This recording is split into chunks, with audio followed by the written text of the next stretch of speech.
Okay, guys, welcome to another day with Zenler. So I am just going to check that we're all streaming okay before the official start. And once that's done, we can get underway.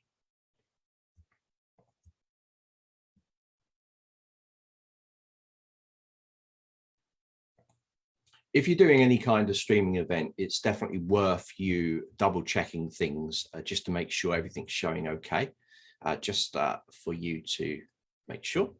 Okay, so we're all fine. We're live on the Facebook group. So warm welcome to everybody. And this is another Day with Zenler. So what is a Day with Zenler? A Day with Zenler is we basically run live throughout the day. So this first session is 9 till 12. Okay, it's 9 a.m. GMT time here in the UK. And we run this for 3 hours. Then we start again at 3 o'clock in the afternoon until 6. So we have 6 hours of live. Now, generally, what this whole thing is about is to answer your questions, but we do have a schedule that we work through. And if you guys are familiar with the Day with Zen, you'll know that I've had guest speakers on and things like that. Now, this particular 6-hour session, sorry, it's just me. Okay, so Kevin, Alice might jump in now and again, which will be really great to see them pop up. But I'm running this, so I've got all the schedules set up, and I want to also keep an eye on the chat in case any questions come in, because number one goal here is to help and answer your question. Of course, we're live as well.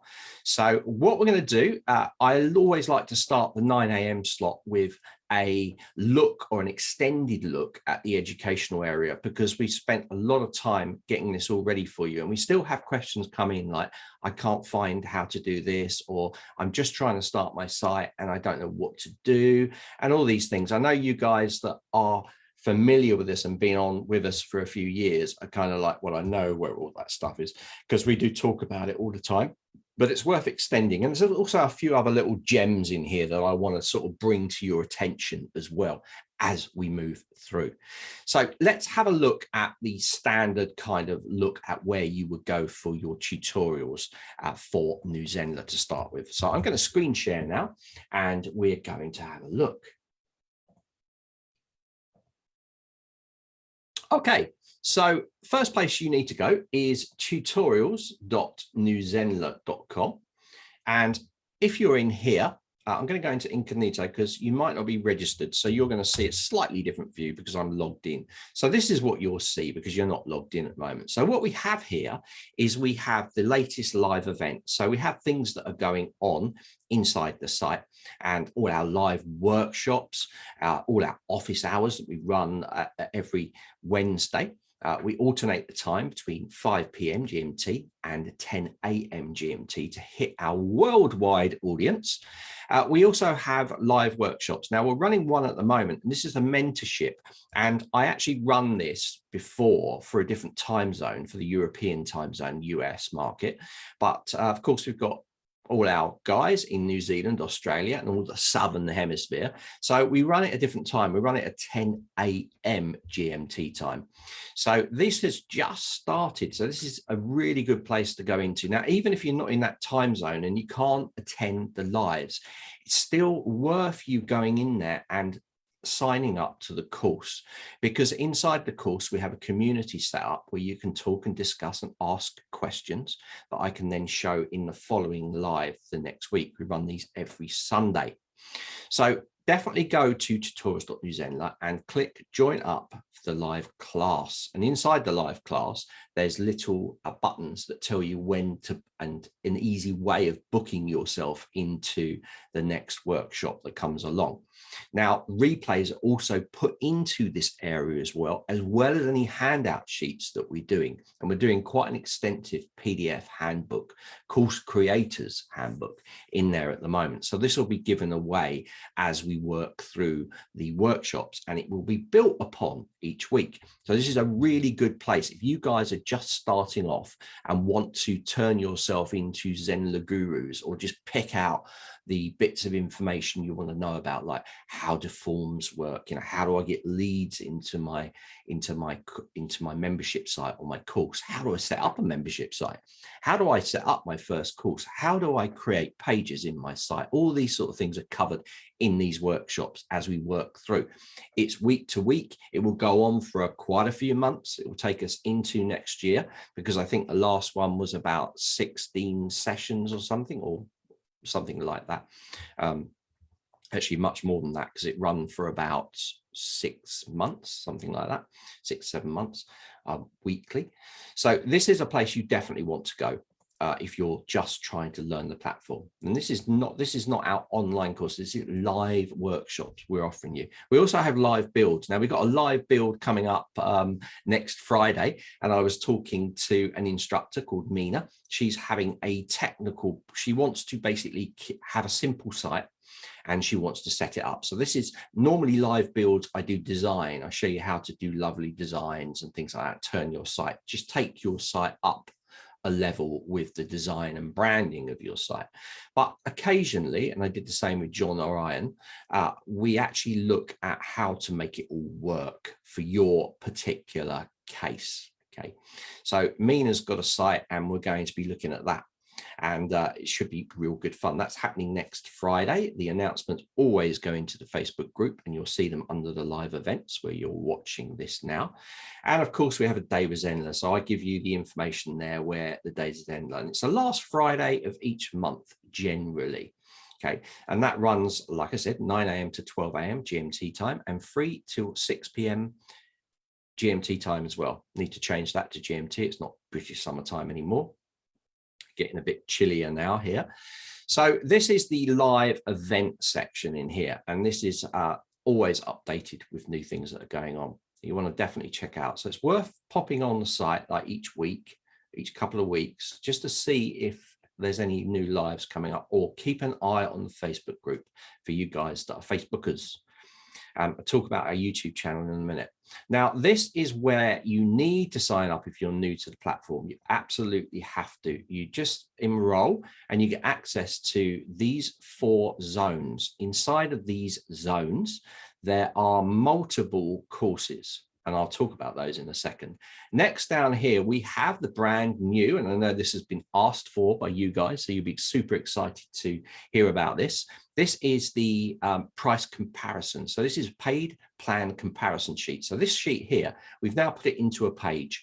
So if you click through to this, you're going to see that you have a comparison of the free, the pro, and the premium plans. So you can see exactly what you get with each of our plans on our site. Okay, so this is worth you looking at. It's totally up to date. You can see the date it was released. And if I go to the next one, this is the competitors comparison sheet. So we have made this, we've done this actually in Google Sheets, and we did this because then it's quick for us to update. We're always adding things, so we need a quick way of doing it rather than a full beautiful page or something like that. So we just got it as data. So in here, you can see how Zenler stacks up, and we've added a new one here. See how Zenler stacks up to Thinkific, Teachable, Kajabi, and Podia. So you can see how many of the ticks we have and they don't have. Now this has been amended slightly, because in the older sheet, what we had was we had live stream to Facebook and YouTube, and live class, live interactive webinar. But what we didn't do, we had ticks in Kajabi, I think it was, or Thinkific. And the thing is that what we wanted to get across is we actually have Zoom. It's part of Zenler. We have an enterprise level Zoom account that you use to go through. So you don't have to pay for your own Zoom subscription. This is a massive plus, because the other platforms, they say, yes, you can, you can do streams and things like that. You can use Zoom in there for webinars and classes, but you have to have a paid Zoom subscription. So you're paying extra. Okay, with Zenler, You do not. Plus, of course, we give you, with the Pro plan, we give you 3 sites. That we're the only platform that gives you multiple sites on any of the plans. And you also have 10 with the premium as well. So these are massive savings, like 3 times the amount you'd pay on any of the other platforms, or 10 times if you're using premium. So this is the new updated sheet. Make sure that you check it out. It's all updated and stuff with the latest things that are going on. And you can see where all our ticks are on all of these. So definitely check that out. Now, as another thing down here, we have our social media. So we have our Facebook. This goes to our Facebook group, closed Facebook group, goes to our YouTube channel, our Twitter, and our Instagram account as well. If you guys want to just like us and share us on there, we would be most appreciative. Now, the other thing is, on the tutorials.newzenler.com site, we also have this little tab drop down, which is a new feature. So in here, we have a lot of things going on. We have the new Zenler feature request. So this, it goes through to our new feature request where you guys can ask for features. So again, we take our instructors really seriously, and we like to have your feedback on what you want to achieve, all of these sort of things. So I thought a lot of people are having trouble finding it inside the Facebook group. So I thought I'd put a link in there going straight to that new feature request. So you can go in there, drop in your request, and if enough people back it, then it will be obviously added to the platform. We also have the Facebook announcements that go straight to our announcement tab in the Facebook group, and of course our Facebook events as well. So it goes straight through to the Facebook events, again, saving you time. So you can see how the tutorials.newzenler.com site actually is like a hub of where you can get to everywhere. So you can see we've got our Ask Zenlers in here. These are questions that are asked. Now we also have this on our YouTube channel, so it will drop out of here eventually. And for you guys that are actually partners and are actually promoting us and selling the Zenler platform to your guys, you can make commissions. And this is a place where you might want to go to download some of the PR media that we give you for free to use to advertise the Zenler platform to others and get them into it. So you also have the Zenler status page as well. Now this is really good because this tells you if any of our services are offline. So you definitely want to go in here, and you can see that we haven't had any incident reports, which is good, and it's all operational. So this is a good place to go for that. Inside here as well, we have the NZ changelog. Now NZ changelog, Rakesh always comes on office hours and talks about the changelog, and these are things that are happening on the platform. Yet we're telling you what's going on the platform. So if we have a new release come out, it goes into the changelog. If there's any fixes it goes into the changelog, and you can click that, go straight through to the changelog once you're logged in, of course, and you can then get access to that as well. So we also have the paid plan comparison that I just showed you, and the competitors matrix as well. So a lot going on this site without even logging in. So when you are logged into the platform, you're going to come through and you're going to see welcome back because you're logged in as a user. So at this point now, you're not able to join up with the course because you're already on the course if you signed up for it. So with this in mind, I want to jump into these zones just to tell you what's kind of going on. So we're going to the Learn Zenler zone. We're going to go in here, and this is the first place that you guys, if you're new to the platform, or even if you haven't used the platform much and haven't taken any of the courses, you need to come into here. We always say that you should do the quick start guide here. Okay, so the quick start guide is probably going to take you 4 hours to do, 4 or 5 hours.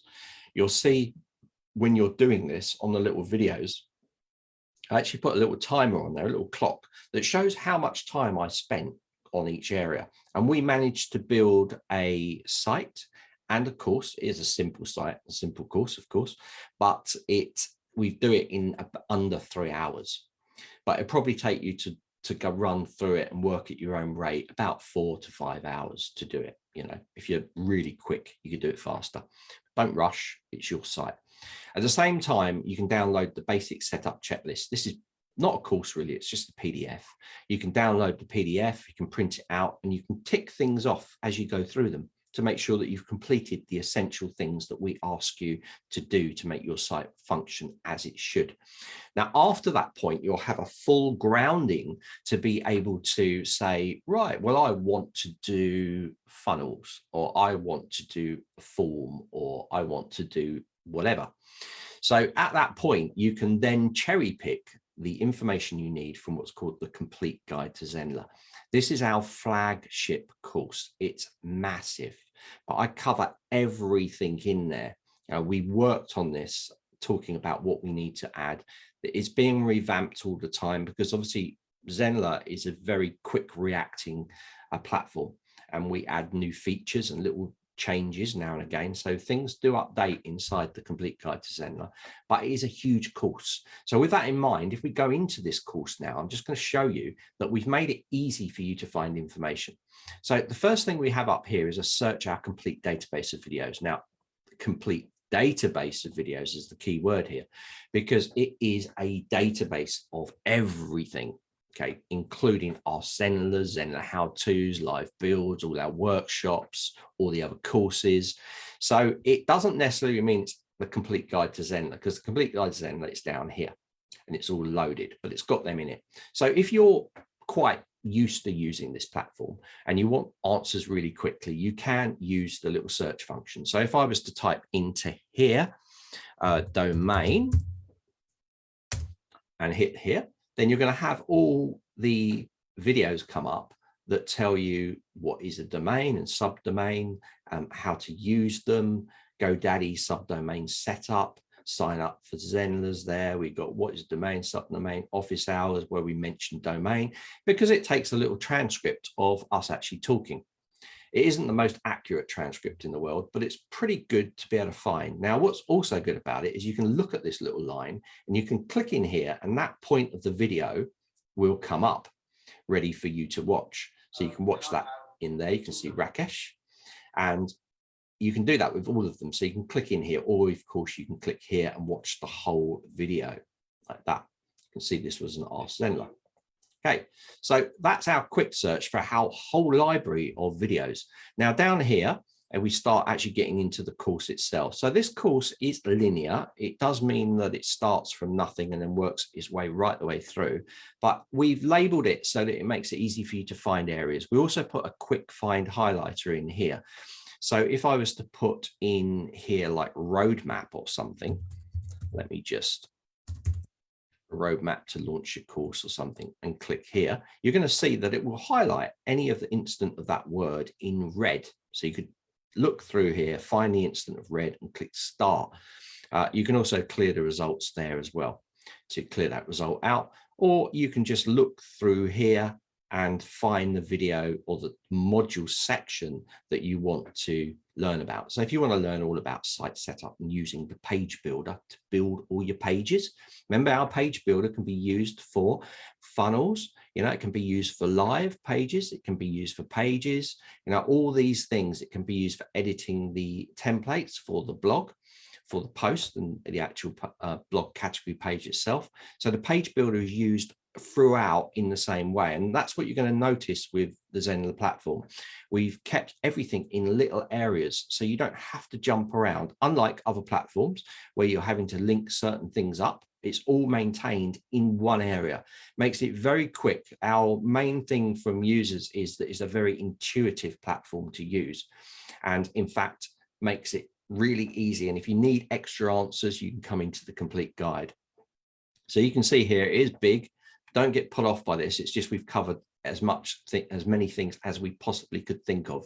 So it shows about engagement and nurturing. This is the engagement and nurturing section. So it tells you about communication, tells you about quizzes and surveys. Again, we've got engagement and nurturing, because that all falls under that engagement, like forms, communities. So you can see like under here, module 1, we got marketing. So under the marketing, email automations are obviously important, users on the Zenler system. And under marketing for module 2, you can also see SEO tracks, because it's SEO tracking codes and related, because it's a marketing thing. So we've put these all into very easy to understand blocks for you so that you can find information really quickly. day. So this is the complete guide to Zenler. So at the bottom of all of these courses, by the way, you'll have the ability to jump back into any of the zones. So I'm going to now jump into the Zenler marketing, because obviously once you've finished your site and you finished your course, you're going to want to market it. A lot of people create all these things and then sit back and go, why am I not getting any sales? Well, with any kind of product, you always need to shout about it. Shouting about it is marketing. So in here, we created a course specifically for you and the Zenler platform. We enter into here. You're going to see there is a Zenler basic marketing course. Take this. If you're having trouble trying to get people in, you haven't got many leads, and you haven't got like an email list that you've set up, especially if you're brand new and you've just set up a site and a domain, go through the basic marketing. It gives you really good tips. Also, if you like to write and you're a blogger, you want to go into Kevin's amazing 5-day blogging challenge, because it's really good. It's really quick. The marketing course is a little bit more labored because it requires a bit more work, but then it covers a lot of stuff. I'll just jump into here quickly and just show you. So you can simple plan to slingshot your prospects and course sales. So you'll see there's quite a lot. Again, it's the marketing mindset. Is your course, is your site and your course ready? You know, the right tools and resources to use. And by the way, guys, all this training we're giving you is free. And where possible, we try to tell you or show you tools that are free for you to use as well. Okay, we try not to go, you need a subscription to use that. We try and show you free tools that are accessible and people are using today to market and sell their courses. So we have adding Google Analytics and marketing techniques for that, setting up the Facebook accounts if you want to use Facebook, incentives for leads and sales. You have SEO research and writing for SEO, which is a big one for people. It's really easy, this stuff, but people kind of think, oh, marketing, oh, that's really hard. I need to hire an expensive marketer to do it. Trust me, it's not hard. It just requires a bit of time, patience, and commitment to do it each week. You need to make sure that you do it each week. And then putting it all together, the work begins, and then we're shouting about your brand. So, you know, it's not too long, of course, but it's definitely a good one. And the blogging challenge, here we go. Kevin's done this really good rave reviews here about the blogging challenge, as you can see. He's got day 1, day 2, day 3, day 4, day 5, and a bonus day and the next step bonus as well. So he's given us it's really good the way Kevin does this. He keeps the information. He tells you exactly what you need to know. Okay. And he sets you an assignment. You complete that assignment and you can move on to the next day. That's the whole thing behind it. Kevin loves to run these lives because he likes to look over the work. I run the marketing course live originally. It's a longer course, but I'm going to try and shorten it. It's really good learning from each other as course creators. You know, I work differently to Kevin.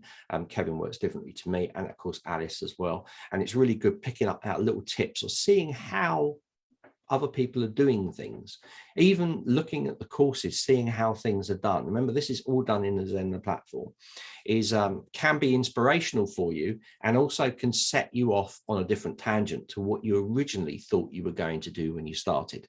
So this is a really good challenge. It'll be quick for you to do, and it's not too much work. He's made it slightly uncomfortable for you to work, so you should be a little bit in your discomfort zone, but he makes it really easy for you to follow. I love this. I took this myself, and trust me, it works.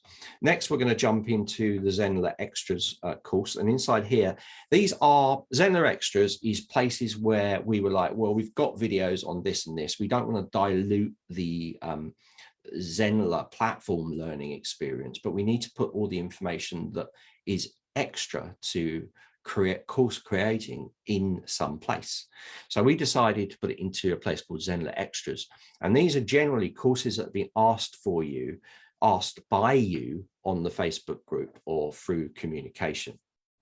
Things like how to copy a WordPress site, make it a Zenler site, how to do things like branding and design. I'm going to talk about branding and design later, some tips on it at least.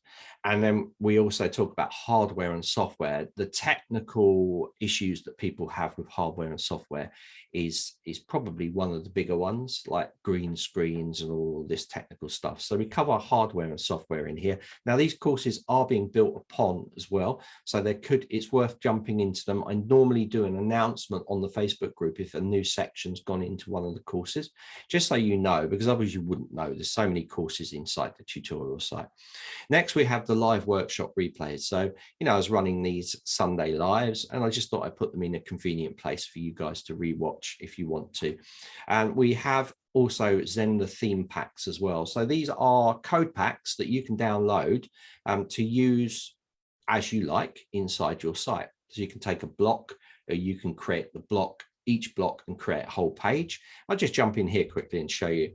And I show you how to install these. Lots of guys are already selling and these themes like this on the platform. So they're selling them to you. You guys are buying them. So we've done this and given it to you free.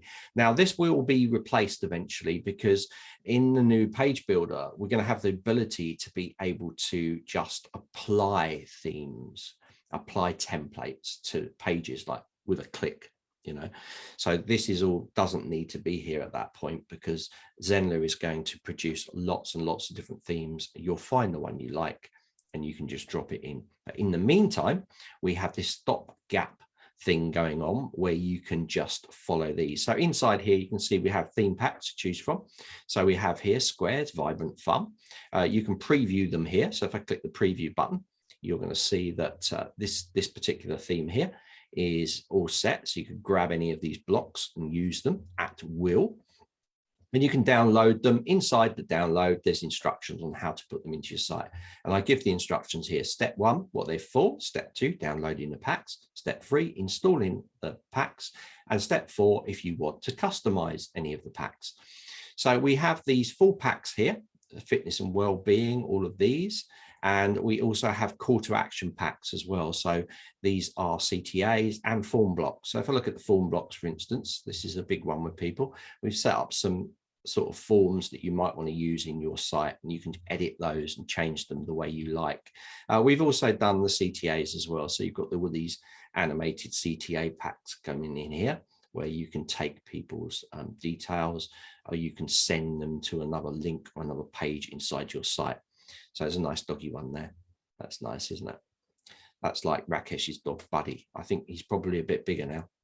So there we go. So that is our little theme packs in there. So again, once again, to get back to where you need to go. Oh, by the way, forgot to mention, we also have certificates as well. This is pretty new.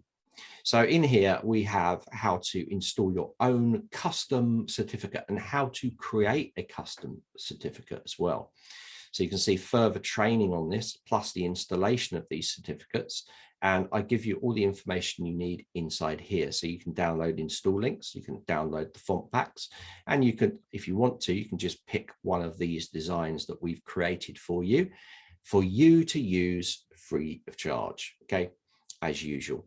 Right, next, I want to just jump back to the Zenler Extra area again. So I've covered these. The next one, I just haven't covered this yet, is Advanced Ninja Tricks. Now, this is for advanced users only, and it gives you, Zenler is really, really powerful, okay? There's a lot you can do. If you're a coder and developer like I am, then you will be able to take the platform really, really above what everybody else is creating, because you can add things like JavaScript, CSS inside of the pages. Now, if that means nothing to you, do not go near the Advanced Ninja Tricks. But there's a lot of people that do like to take these ninja tricks, and I've been told that this course is really easy even for the beginners to follow, and I've had a few newbies that have never done coding in their life use some of the tricks in here, especially for things like making the logo bigger and things like that. So if you want to have a look, see how you get on. You can't mess up anything. You can just delete the code if you don't want to use it and go, oh, that's too hard for me, and get out of it. It's up to you. It's entirely up to you. So the last one I want to go into now is the Zenler boot camps. Now, these are normally challenges. Kevin's calling them boot camps now. So any boot camps that are going on, such as like the 5-day blogging challenge or any of these sort of things, they will appear inside here. Okay, so this is definitely a place worth going to. So this is our tutorial site. So remember to go into there and jump into the NZ Masterclass bundle. And one more thing I want to do is just go back to the live events, because under here, I was talking about a live event I'm running on Sundays. This has actually been turned into a course. So if you want to sign up for this course, because then you can see all the replays, it's not part of the NZ Masterclass bundle at the moment. It will be when it finishes, but you can join it by clicking in here. You're going to go to this Sunday mentorship and you can join us for free for live workshops. So if you want to go into there, you can go into there, sign up, watch the replays, or join us live. There's a little buttons on there. You can click them to register. It makes it very easy for you to join us. And the first one happens on Sunday. Okay, so it's Sunday 10 a.m. GMT time, and that's going to be about planning your site before we get into the nitty-gritty. Okay, so moving on from there, I'm going to jump into our Zenler YouTube channel. So this is youtube.com/c/Zenler. And inside here, we have videos that do not appear anywhere else. And it's definitely a place worth visiting, because you have, like, you can see what we did. We ran this quite about 3 months ago. Me and Kevin had been with Zenler for 12 months, and we just wanted to, between us, we wanted to talk about what has happened, what we have seen happen with the platform over that 12 months. And it's really funny because we are very close to the platform. We see all these changes go on. We take notes of all the stats of people joining the YouTube channel, and like the Facebook group, and new members coming in, new workshops that we come up with, new releases. So we wanted to talk about it all. I think it's quite fascinating the way that it's really ramping up really quickly. Lots of people coming over from other platforms that are just disheartened. And that was our thing when we joined. We were, support is key.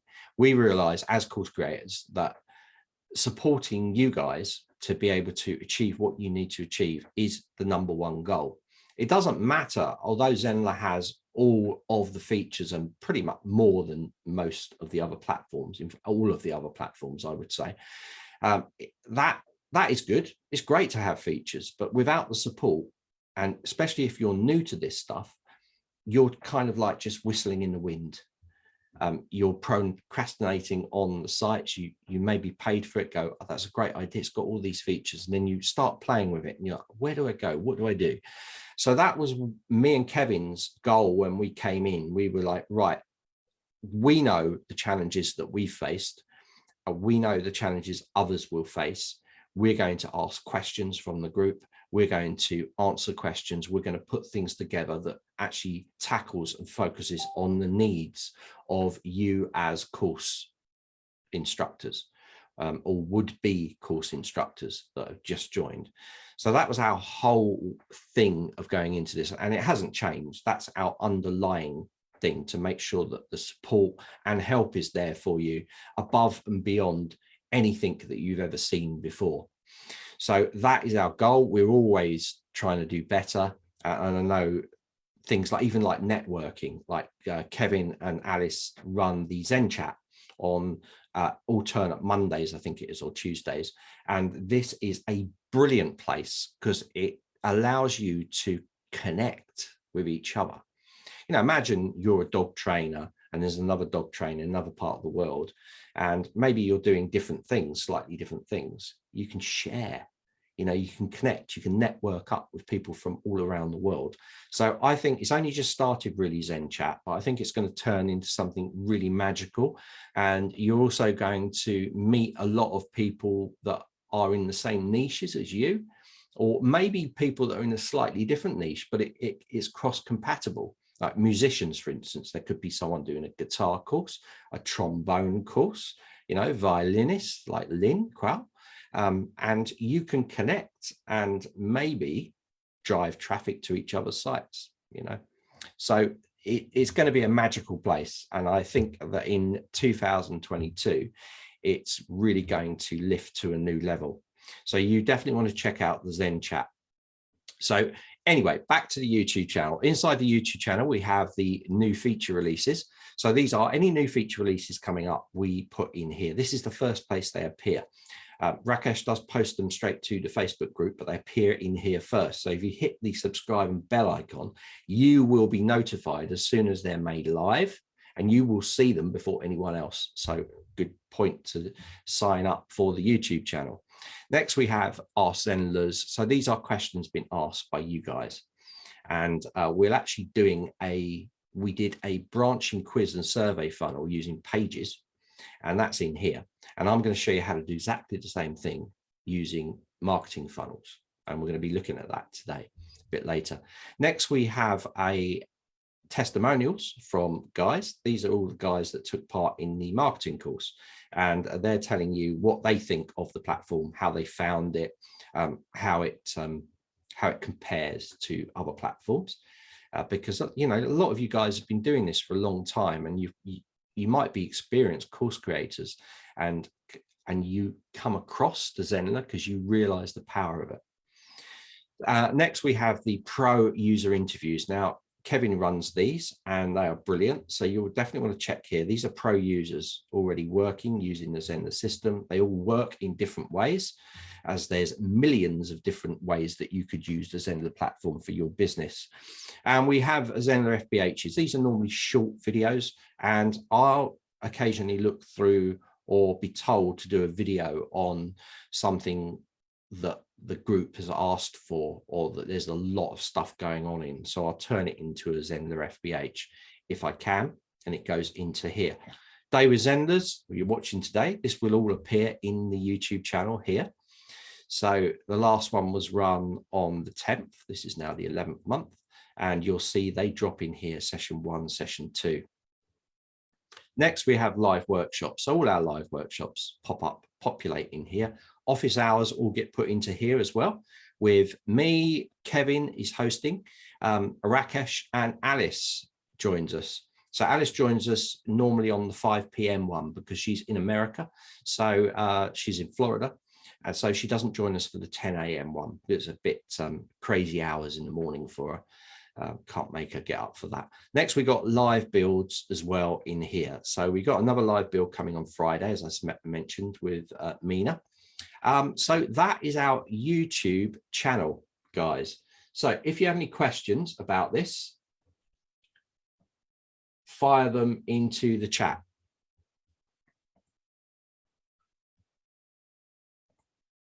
And if you want to put where you're from, so if you want to put hashtag live and then where you're from, that would be cool as well, just to show there's a little bit of stuff going on.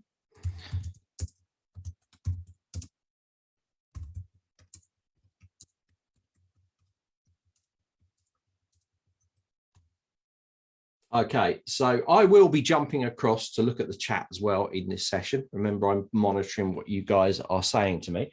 But what I want to do now is I just want to look at another quick point, and this is about the Zenler pricing, because I've had a few questions come in asking about the pricing, and it seems to be confusing a lot of people as to how it kind of works.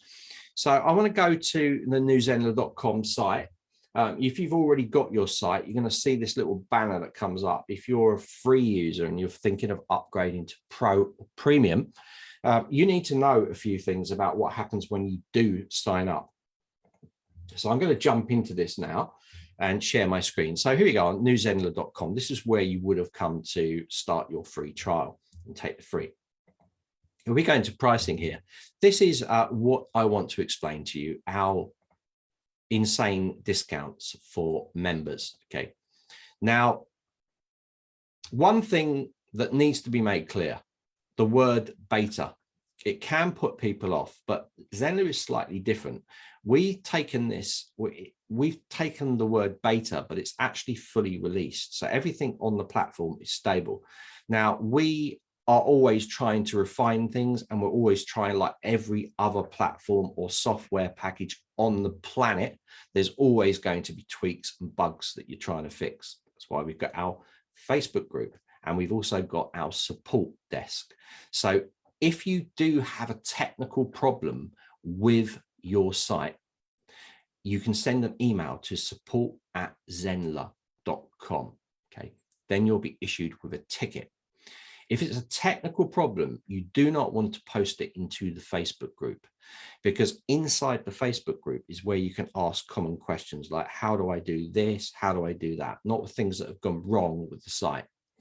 So then the support team can get back to you really quickly with an answer to the question. It might be just something that you're doing wrong, but you just need to ask them. The big reason being is that they actually issue you with a support ticket, and they can flag it if lots of people have asked the same questions, and then they can prioritize it. The developers do not generally look at the Facebook group. That's the educational side of things, like people like me, Rakesh, Kevin, Shauna, Alice. We look at this at the Facebook page to answer questions, problems you've got about setting things up in the platform, but not actually about things that have gone wrong in the platform. For those things, they're technical questions, and they should be sent to support@zenler.com. Hi, Judy. Judy's popped on there. Good to see you, Judy. Where are you from? So that is the first thing you need to be aware of, because a lot of people say, I've got a problem with this, and they need really to send it to support. Now, I want to talk about the pricing, because if you guys have got the free version and you're thinking of upgrading to Pro and Premium, I want you to be aware that if you do upgrade to Pro or Premium, both of these get locked. So I had a question was asked like, oh, I don't know which to choose, Pro or Premium. I might need the features of Premium, but should I get that now? What happens if I sign up for Pro now? Am I going to lose that discount for the Premium? No, you're not, because if you sign up for the Pro package here, what happens is this pricing plan also gets locked. Even though you've not bought it, that gets locked as well. So it means we've done this for a particular reason. One is you're joining us. We love you to join us, and we want to just give you the best at that price. So if you went in and you paid either monthly or for a full year of using Pro, and then later on you decided, I'm out using all of the Pro features, I need more sites, I need to do this, you can upgrade. Even if it's 5 years time, you can upgrade at this price. It doesn't go up. So both of them get locked in, okay? And that's what's confusing people. They're like, can I do this? Can I do? Both of them get locked in. Even if you, and this doesn't happen very often, but even if you're on the Premium plan, you decide to go back to the Pro plan. Now, if you had 10 sites on the Premium and you went back to the Pro plan, you're going to lose 7 of them, because you only get 3 with the Pro plan. But you could go back theoretically to this price for the Pro plan. You can jump between them once you're locked in. The only caveat is, if you leave the platform, you either cancel your monthly plan or you just cancel the yearly plan. Then if you come back in, you'll be then paying what the price is then. And you can see at the moment it's at 647, but when we actually launch, it will go up to 1270, and the Premium will go up to 5,970. So if you did leave us and came back, that's the price that you would be paying, whatever it is at that time. You won't be able to get this offer ever again. Because I also had a question about Black Friday. It's like, are you doing any Black Friday offers?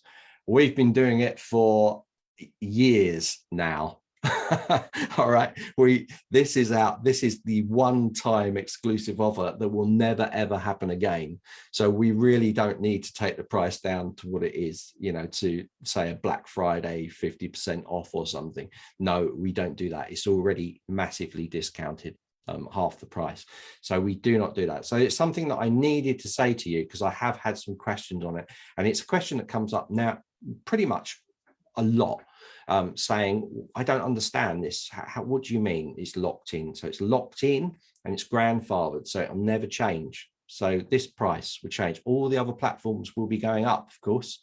Every year the platforms will be going up, and you'll still be on this amazing deal, so that's how it works, just so that you know.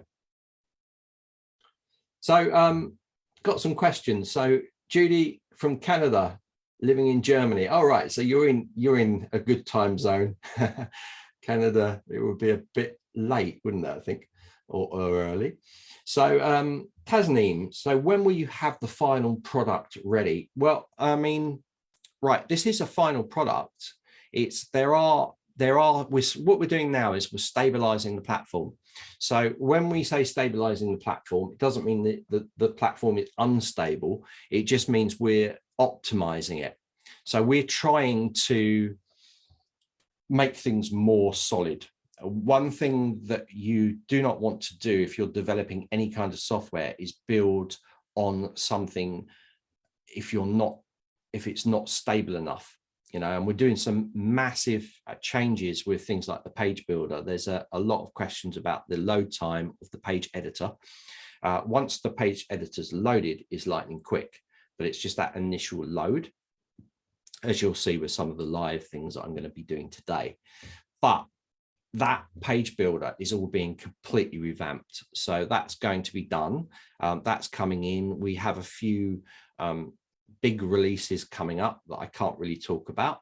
So I think Rakesh has already mentioned about the paid pricing for things like the live classes and live webinars to help our people that are running one-to-one sessions or want to charge for lives. So we will be the first platform to do that. There's no other platform to do that, all in the system. So there's lots of other little bits that are coming along, but we're stabilizing it all, getting things faster, making sure it's all put together, and everything's working. We're probably going to revamp it a little bit, the colors to make it a little bit more modern, those kind of things.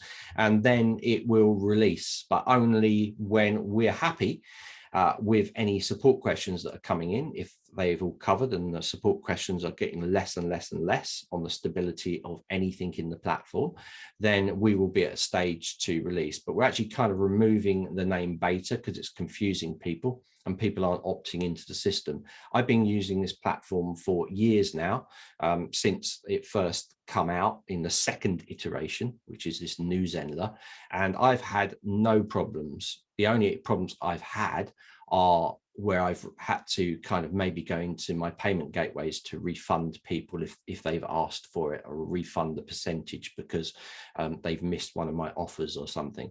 So that's the only problems I have. I have nothing wrong with the platform itself. I don't get anybody contact me saying, oh, this doesn't work. And if it doesn't work, it's generally because I've messed it up by forgetting to put a video in or something. But yeah, stability is the key thing here. If you're going to ask, well, when do you rise, when is the price going up on the platform? We give you tons of notice on that. We don't want you to miss out. There will be an email. Again, make sure that you're in the tutorials.newzenler.com and you've signed up on the NZ Masterclass bundle, because there is emails that will go out that will tell you if we're going to do a price hike. Generally, we do a rise in price, and there will be another rise in price before we launch anyway. So just so you're aware, everybody will know about it. You just need to go on the Facebook group or follow us on our YouTube, and we'll make sure that it's announced. So you have plenty of time. Right, so Tasneem says, understand, but there are many functionalities that Kajabi has or MailChimp, which Zenler doesn't. But when I signed up, it said Zenler is a total replacement. The website doesn't have the functionality, doesn't look as great as the other platforms would. Right, okay, so Tasneem, I'll ask you, so what functionalities are you talking about? What are you saying that we haven't got that the other platforms have got? And also remember, you're talking MailChimp there. MailChimp is an email system. That's all it does. Remember, guys, like, we have made this an all-in-one platform, but we haven't said it's not. I mean, there's systems like MailChimp. All they do is run mail automations and segmentations.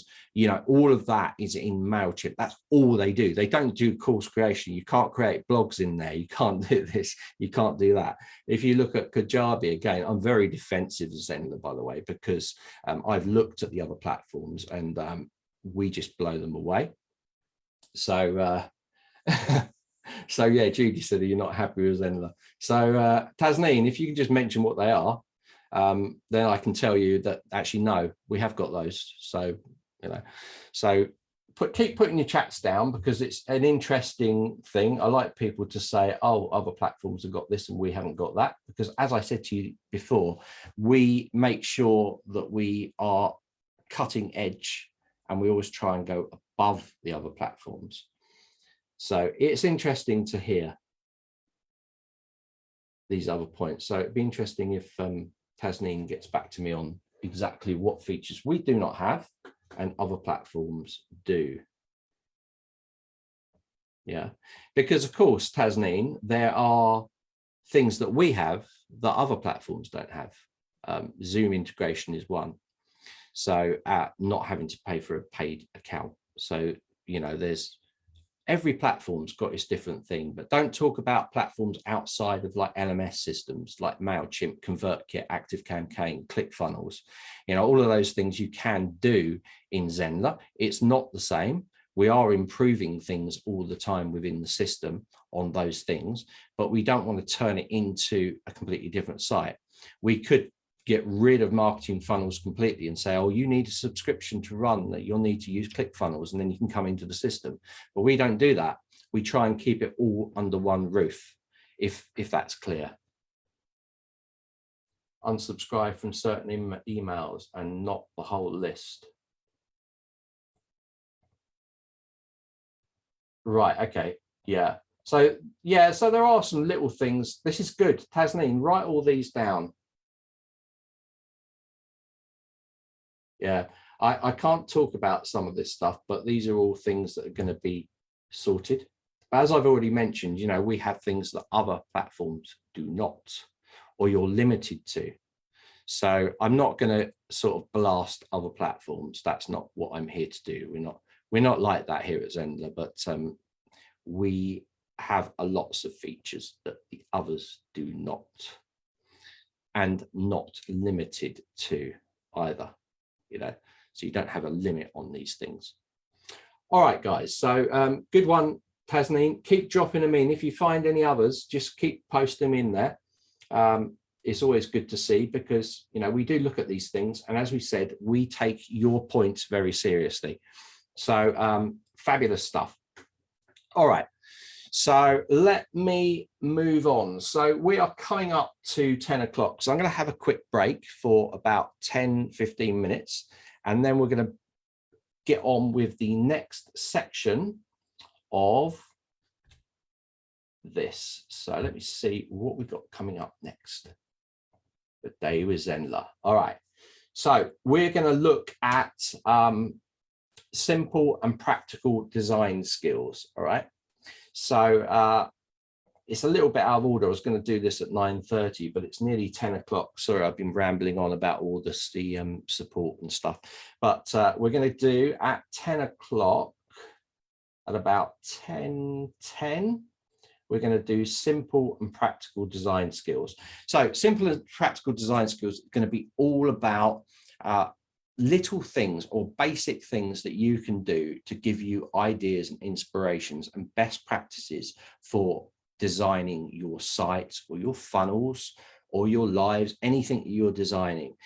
There's a few key things without getting deep into the design side, because of course we've got the tutorials.newzenler and we've got the branding and design course if you want to get deep. But I'm going to give you 3 or 4 practical things that you can do that will help you if you're not a designer or you've just lacked that creativity. And these are things that you can take with you on your journey whilst you're creating your site or courses. So we're going to be doing that in about 10:10. So it's about 12 minutes time, something like that, 15 minutes time. Okay, so 10:10, I'm going to be back and we're going to be talking about that. So that's what's going to happen today. We're going to break into these little sections where we're covering different things. So we covered the extended education slot that went on a little bit too long, and we're going to break into that. But that's the beauty of live. I'm not rushing any of these things. We'll talk, I'll answer questions. It's all very informal. All right, guys, I shall see you very soon. So I'm just going to be back in a second.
Hi guys, welcome back. Right.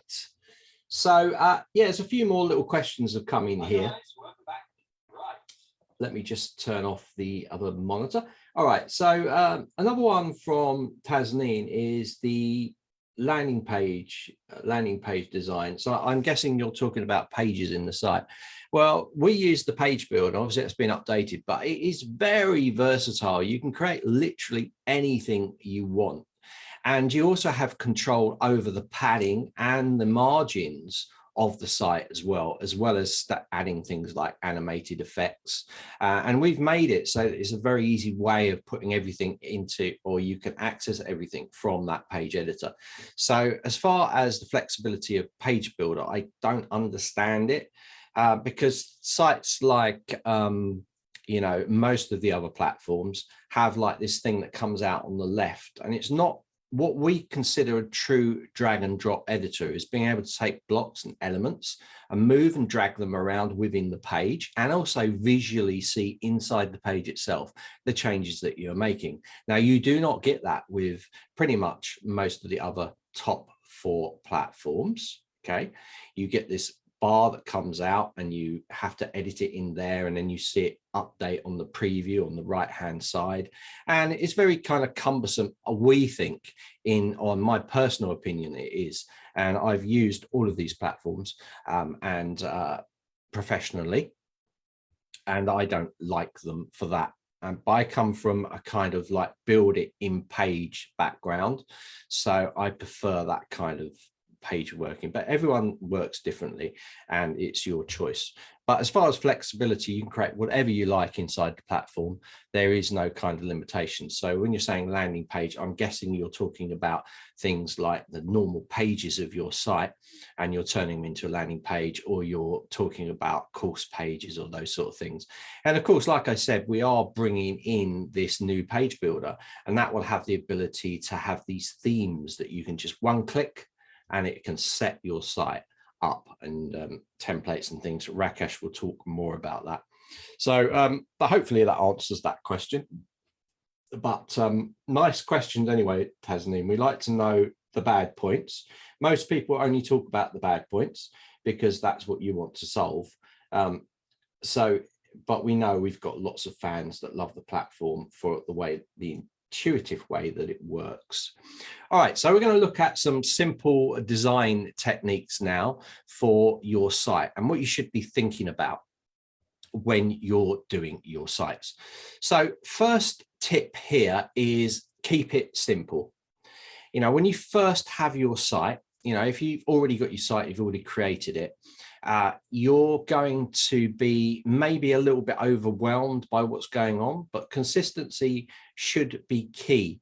So you should be choosing a font for, and I say for beginners, choose no more than 2 font types or 1. Okay, choose one for the heading and one for the body, and the body text is the main material. Right, so if you do that, then you know when you're creating a new page, you'll have it locked in your head that you're using something like Merriweather or Lato or Open Sans or Times. You'll have it locked in your head that that's your branding font.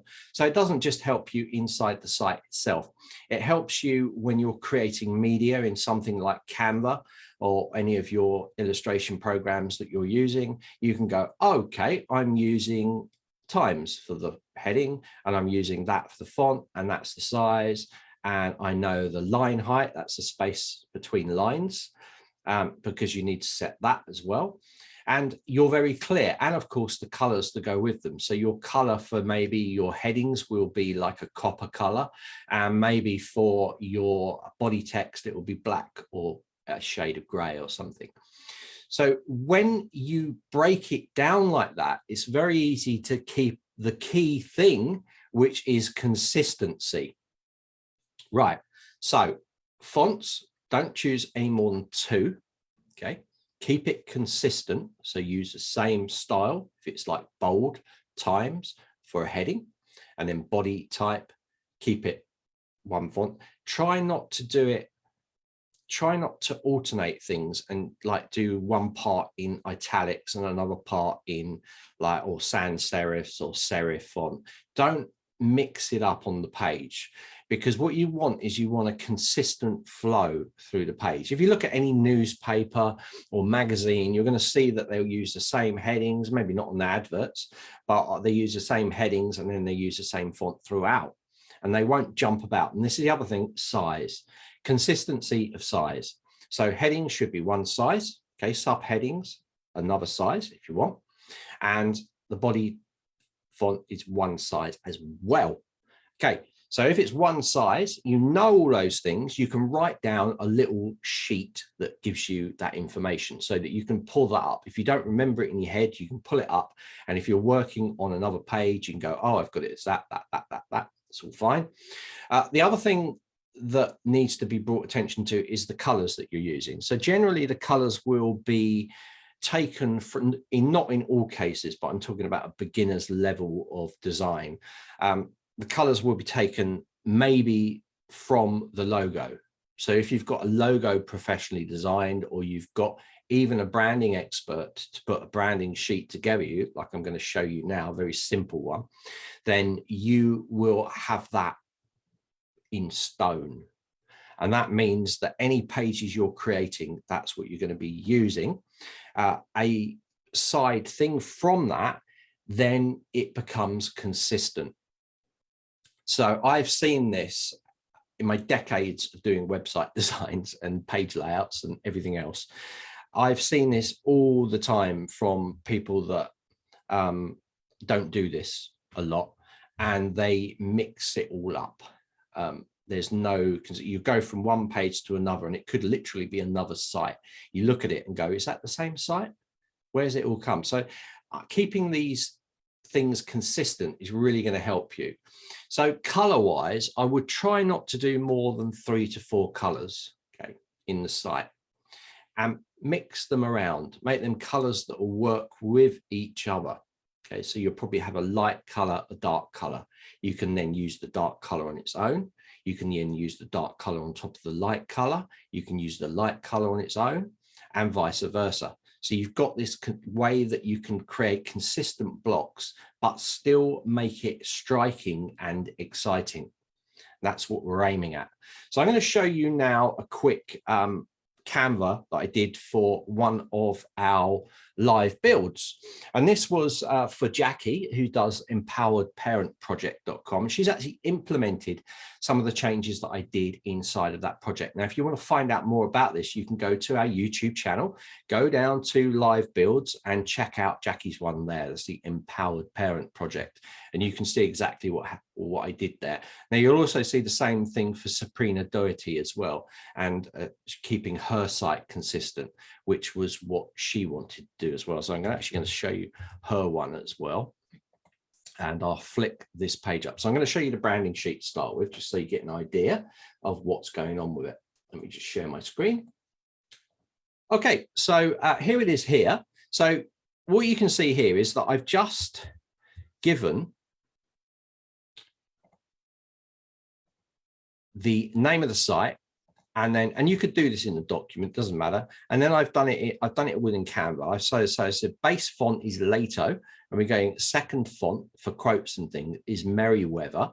And then I've got the headings. So it's the large headings is 48 pixels, yeah, and line height is 55 pixels. And then we've got that in Lato bold. So the subheadings are going to be 40 pixels with 40 line height with Lato regular. So then you got strap lines. These are little comments and things underneath. And we got that in Merriweather at 33. Body text, I've got 18 point and 24 line height in Lato regular. So you can see I've jumped in between these two fonts, Merriweather and this Lato. Now, underneath here, I've got the colors that are going to be used throughout the site. Now, I know that Jackie's used a few more, and I did add a few more, but it's just to give you an idea. So I've done this in Canva. So all I did to create some of these blocks is, one, I just created a new document, And then I came in and grabbed a little bit of text, and then I can type that details in there like that, font size and all this stuff. And you can actually try this out on a test page inside your site. And we're going to do that in a second when I jump into the demo site to just show you. But this gives you an idea. Now, to do these little swatches, let me close that back down. I came into elements and I grabbed in a line shape. I just grabbed in a square. You could grab in a circle. If you take that little square and you put it in here and you just drag it down, like that, you know, I can line it up with that, drag it down, you get that little line. Now over here, if you click in here, you can see I've got the commonly used colors that I'm using for this document. So I could click and change it to that. I can also then set my new color. So if I want a new color of something like a kind of orangey color, I can come up here. Notice I clicked here and I can move this around. And what's happening down here is it's giving me the hexadecimal color code for this. Now, a hexadecimal color code is basically just a color guide. So it tells the system what color you want to use. Okay, it's a bit like RGB you might have heard of, you know, for monitor screens, or CMYK for print. Okay, so it's the same kind of thing as that. There are other color variations, but for web, we use hexadecimal, and that gives you a series of 6 digits that actually control the color. Okay, now if you know what your hexadecimal is, you can come in here and I could change this to a red by doing that. Okay, because I know my hexadecimal numbers. But you can also come in here and just play around with it. And you can see it's changing down here at the side as I'm moving it around. You see this little preview is changing, and it also gives me the hexadecimal number. So when I'm happy with this, I can take this and I can copy it, Control C, and then I come down here and I'll drag him across by pressing the Alt key and dragging. And then inside here, I can just put that hexadecimal number. Now it's giving me a guide. So I know when I go into my Zenler platform, if I want to change it to this kind of orangey color or terracotta, I could change the hexadecimal number to D85B15, and I would have that exact color match.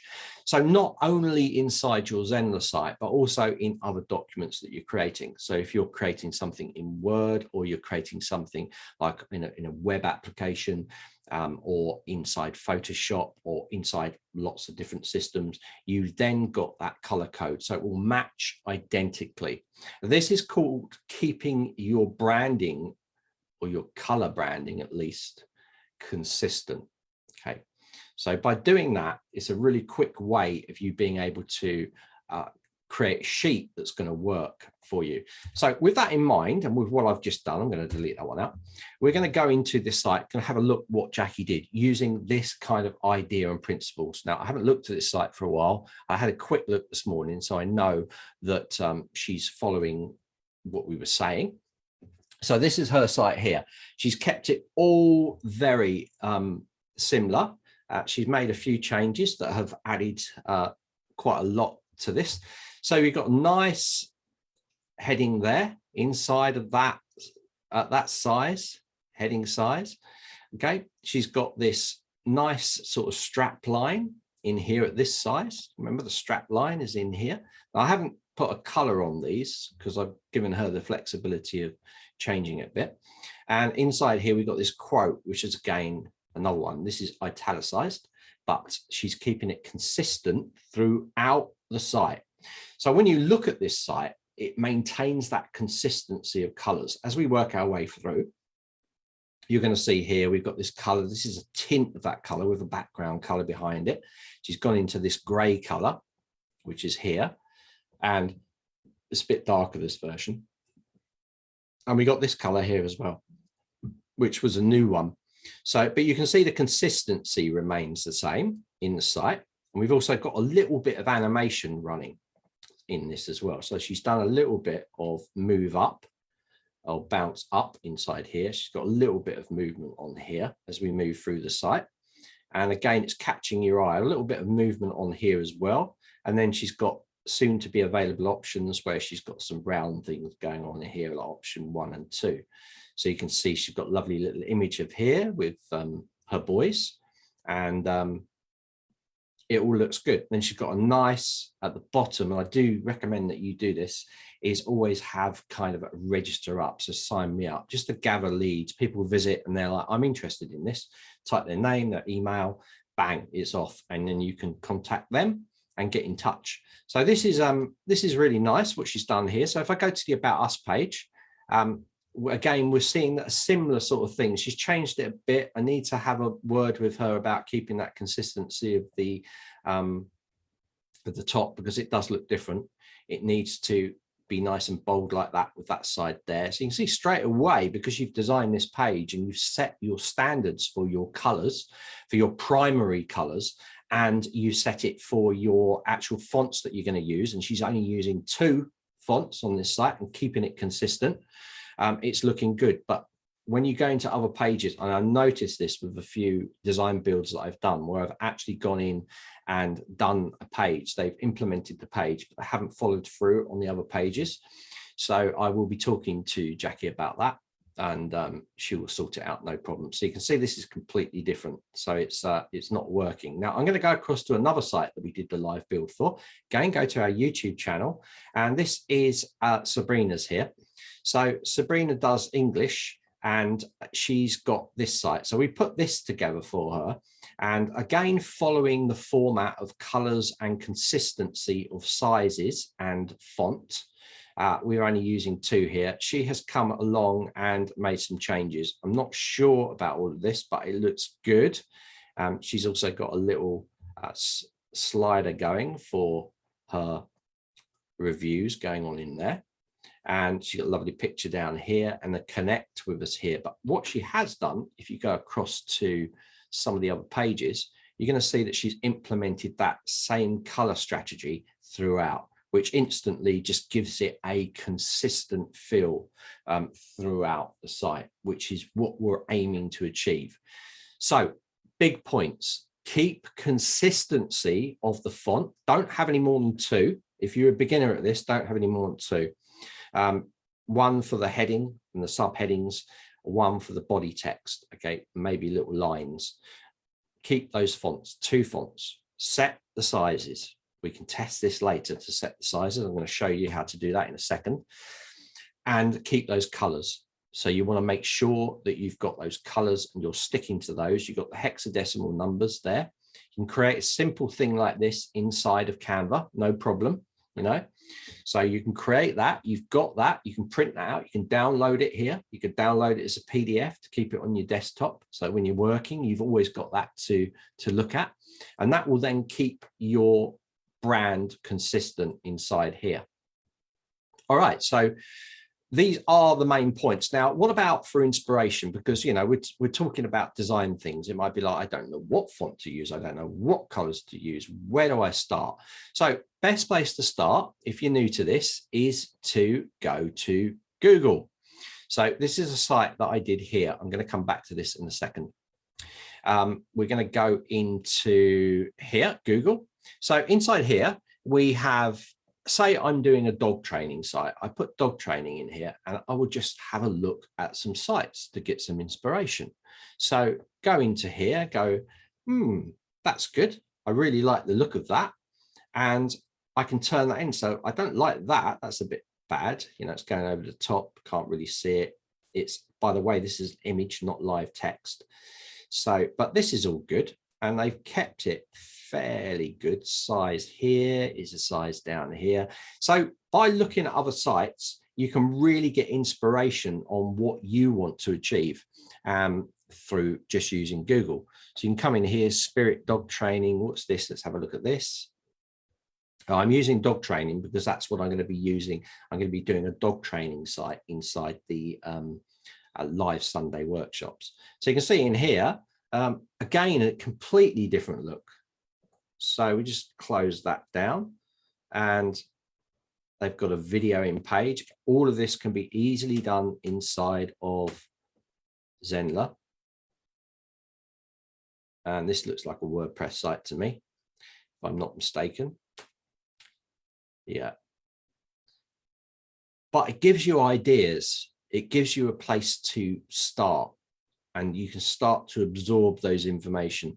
And You know, we're not trying to copy identically. We're just trying to get a feel and flavor. You might be like, oh, you know what? I love this site. I love those colors and I love this. So you can easily go and create those colors. Now, I'll give you a little bit of a tip here. Inside of any pages that you go in, you can grab color markers. So we're going to be going back to here and adding a new swatch for this color. So I'm going to be jumping back to the dog training. What you can do is you can right-hand click, go down to inspect, okay? And that's going to bring you up a little tab on the side. Mine's docked on its own, but you can then click here, okay, that little marker, and go over one of these little areas and look here, look just above. It's giving me the hexadecimal number for it. If I click on it, you might even see it down here. There it is. That's the color. So I can click that color and I can copy it, Control C.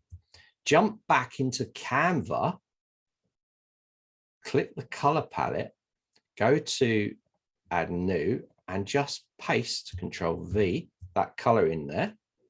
And now I have that color. So this is right-hand clicking on the site, going down to inspect. And you can get more information by inspecting. So if you inspect this, you can look at it and you can go, look, the font they've used here is 48 pixel Gilroy. Go to this one and you can go, the font is Gilroy. Down here, it's also Gilroy. So they've used Gilroy font. So you can pull a lot of information that's not evident when you look at a website straight from using the inspector. So once again, to use the inspector inside Chrome, you can right-hand click, go down to inspect. You're going to get this little box come up and you can look and click that little button and you can just mouse over areas and you can see the font and you can see the colors. And if you want to actually identify the color, you can just go through, turn it on here. So this is obviously, this is a black. Click in here and you can see they've used black in there. And they've got some other colors going on in there. So you can get a lot of information from other sites without actually, you know, you can't just see it, because you could just go in here and go into here and then just go, oh, I find something that's roughly similar like that, and then use that instead if you wanted to, you know, so it can give you an idea. So you can build this into your branding. So definitely look. So what have we covered? We've covered making sure that you're using no more than 2 fonts, making sure that you're keeping your sizes consistent and that you're building a little of a branding sheet here, a little bit of a branding sheet. Okay. Make sure that you're picking your colors. Try to do no more than sort of maybe 3 to 5 colors to start with, and then use those as a base to consistently design your site. Go to Google, look at what other people are doing, get inspiration from other people as well. Okay, so now the final bit is to show you how you can just sort of play around with the font. So I'm going to jump into a demo site that I've got here, and I'm going to go to pages, and just to do a little bit of a demo, I'm going to go and create a page. So I'm going to create a new page. I'm going to call this type test. Okay, so this is another way that you could do it as well. So I'll just call it test for now. I'm going to do a blank page. I'm not going to publish the page. I'm just going to click add. Oh, it's test is already in there. Test 2. Let's try that. Okay, so that'll open up in Page Builder, and this will give us a chance now to just play around with different fonts. Once we're happy with our fonts, we can go into the branding section and set our fonts so they remain constant when we bring them into the platform. So with the branding set for the fonts and the colors, we're ready to go. So this is loading up now. It's going to load the header and the footer. I'm going to come in here. I'm going to play around with some fonts and some colors and things. So if I go into here and I'm going to go add a row, I'm just going to put a row in there. And I'm going to say for the top, I'm going to use the dark color. So I'm going to start myself off by using a kind of dark color or an image. So you can see this kind of image here. So let's go and grab a dog first and put it into there. So I'm going to go into background image. I'm going to use free images from the library. going to go in here and I'm going to go dog. Hit enter. And we're going to choose a nice doggy picture. Let's choose something like that. I'm going to insert without crop. Okay, got a nice doggy picture. I'm going to make this centered as well. So I'm going to go to the background image position and I just want to center it. So I'm going to center it there. I'm also going to pull this margin down or the padding down for that box just so we can see the dog. And also it's a little bit, I need to put a tint over the top, otherwise my text will not show. So I'm going to start with a white. So I'm going to just go to the gear icon, come down to the background image, and I'm going to come in here and just pick a white. And I'm just going to turn that opacity up a little bit. So it's a little bit of tint. Now I'm going to play around with my font. So I'm going to add a new one. I'm going to come into the heading font. So that's H1. And I'm going to go this, my new dog training site. So let's go and add another one. This time it's going to be a subheading. So it's going to be an H2 tag.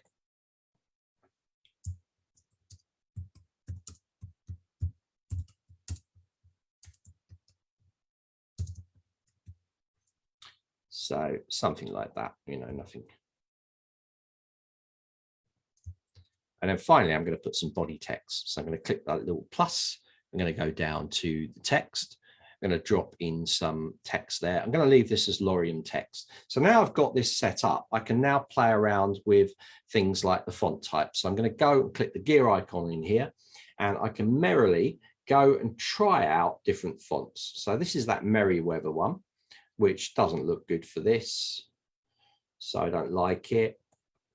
So you can come in here and you can see a preview of what the font looks like as well.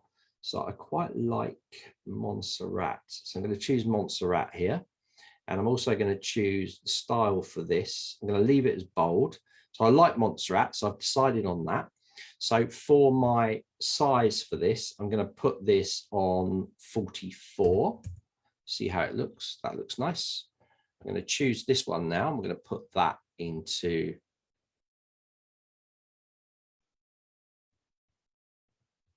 that as well. So this is already Montserrat. So I'm going to choose this one and I'm going to make it not bold. I'm going to make it a light. So I've got a lot of options inside here. Let's make it light.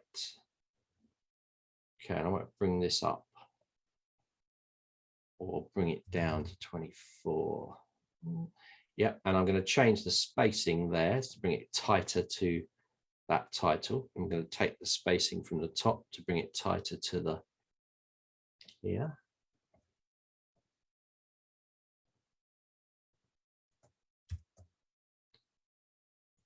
And now I'm going to choose this font. So I'm going to make it this font a little bit bigger, and I'm going to make it regular. So I'm going to make it 18, and I'm going to make it Montserrat again. And let's choose a regular.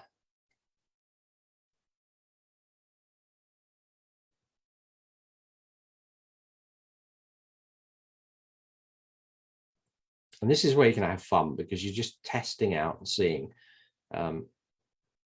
That's not bad, but the size is too big now. It's okay. So you can look at the balance of it. If you're looking at the balance of this, I can see that it just doesn't look right. So I need to make certain things bigger. So I'm going to come in here and make this 45. That's better. And I'm actually going to make this a bit bigger as well. I'll make it 55. I like to keep it simple and just go up in increments rather than go crazy. So that's better. Let's have a little bit of space at the bottom between this and the type.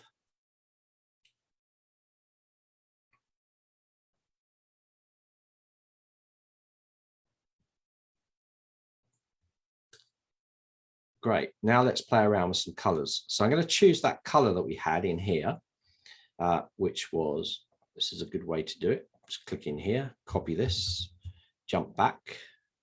Let's change it to this color.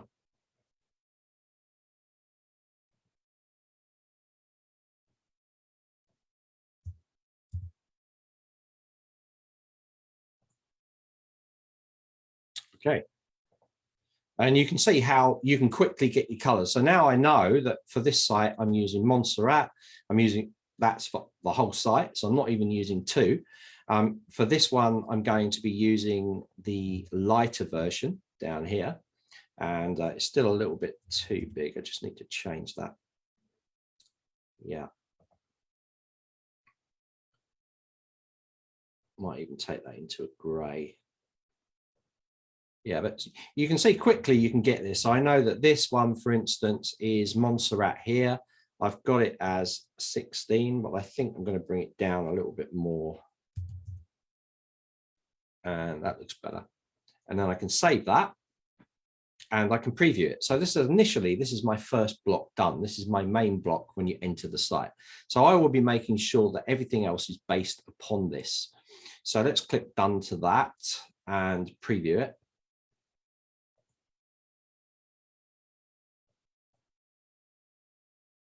So guys, got any questions? Drop them in. Let's preview this. So we're previewing this page now. So this is what we've got. So within like a few minutes, we've not only just created that first block, we also got an idea of where we're going with what we're doing. So let me take this first block and say, right, okay, well, what I'll do is I'm going to duplicate this out and I'm going to spin things around a little bit. So I've got a second block that I'm adding. So I'm duplicating this block out. This is going to mean that I can change a few things up. So I'm going to come into here and I'm going to just quickly change this around. You're going to see how quick you can do things inside here. So I'm going to come down to here. I'm going to be using this color for the background color. So I'm going to take this, I'm going to copy it, and then I'm going to take this and turn it into a white. I'm now going to take this block image here, go into here, and it'll make sense in a second when I show you. Let's just come into here. Let's take away this background image. So I'm going to double click and delete that out. And I'm going to go to background color and I'm going to insert this new color. You can see it's already in there. It saves the last couple of swatches.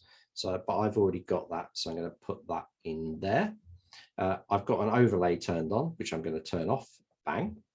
And that will darken it all down. And now I'm going to make all these different colors. So I'm going to come into here. Of course, this could say whatever you want. I'm just using it as an example. I'm actually going to take a tone of this green. So let's go in there. So it's disappeared because it's the same color as the background. I'm now going to just drag this up here. And there we go. We got that color. So that's how you can quickly get a kind of tint of that original color. You copy it in there, open up the little color palette dragger and drag it up from it or down. You can make it darker or lighter then. So that's for that. I'm going to bring this up because it will be more of a call to action and go into here, join today.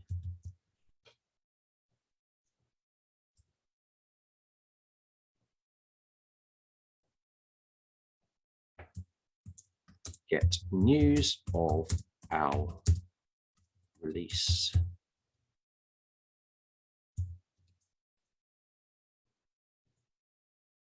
Maybe I'll change this to a white as well so it stands out.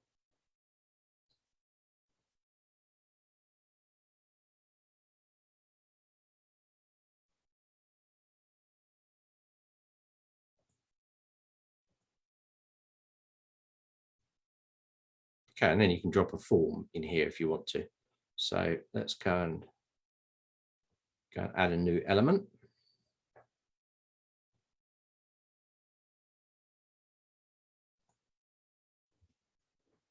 Drop a form in. There it is.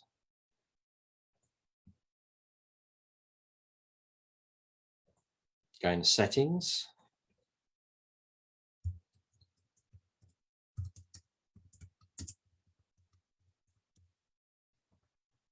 Change the design type to, maybe I go for a rounded button.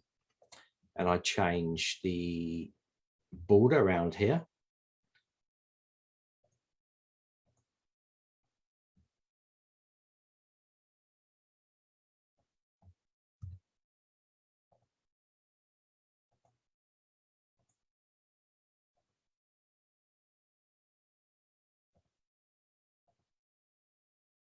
Put that normal.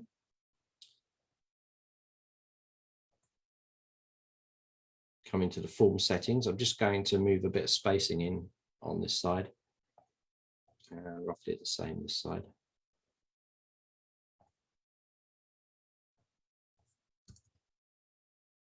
Click save. Obviously, you would tie this button up to your form as well. So I need to go in, edit the button, go to where it says submit form, make sure it says submit form. You can add them to an email list, you can tag them coming in, or you can add them to a funnel. And you can also choose a post submit action. So a post submit action, which is after they've clicked the button. So you could actually send them to a link to a thank you page if you want to, if you don't want to use the default success button. So down here, I just want to change this. There's a little bit too much spacing in the padding around the button. So I want to just change this down a little bit. So that looks better to me. So I'm going to click save to this. And now we have this form. So I'm going to go into here and refresh this. And you can see how quick we have done that. We've created this kind of flat page.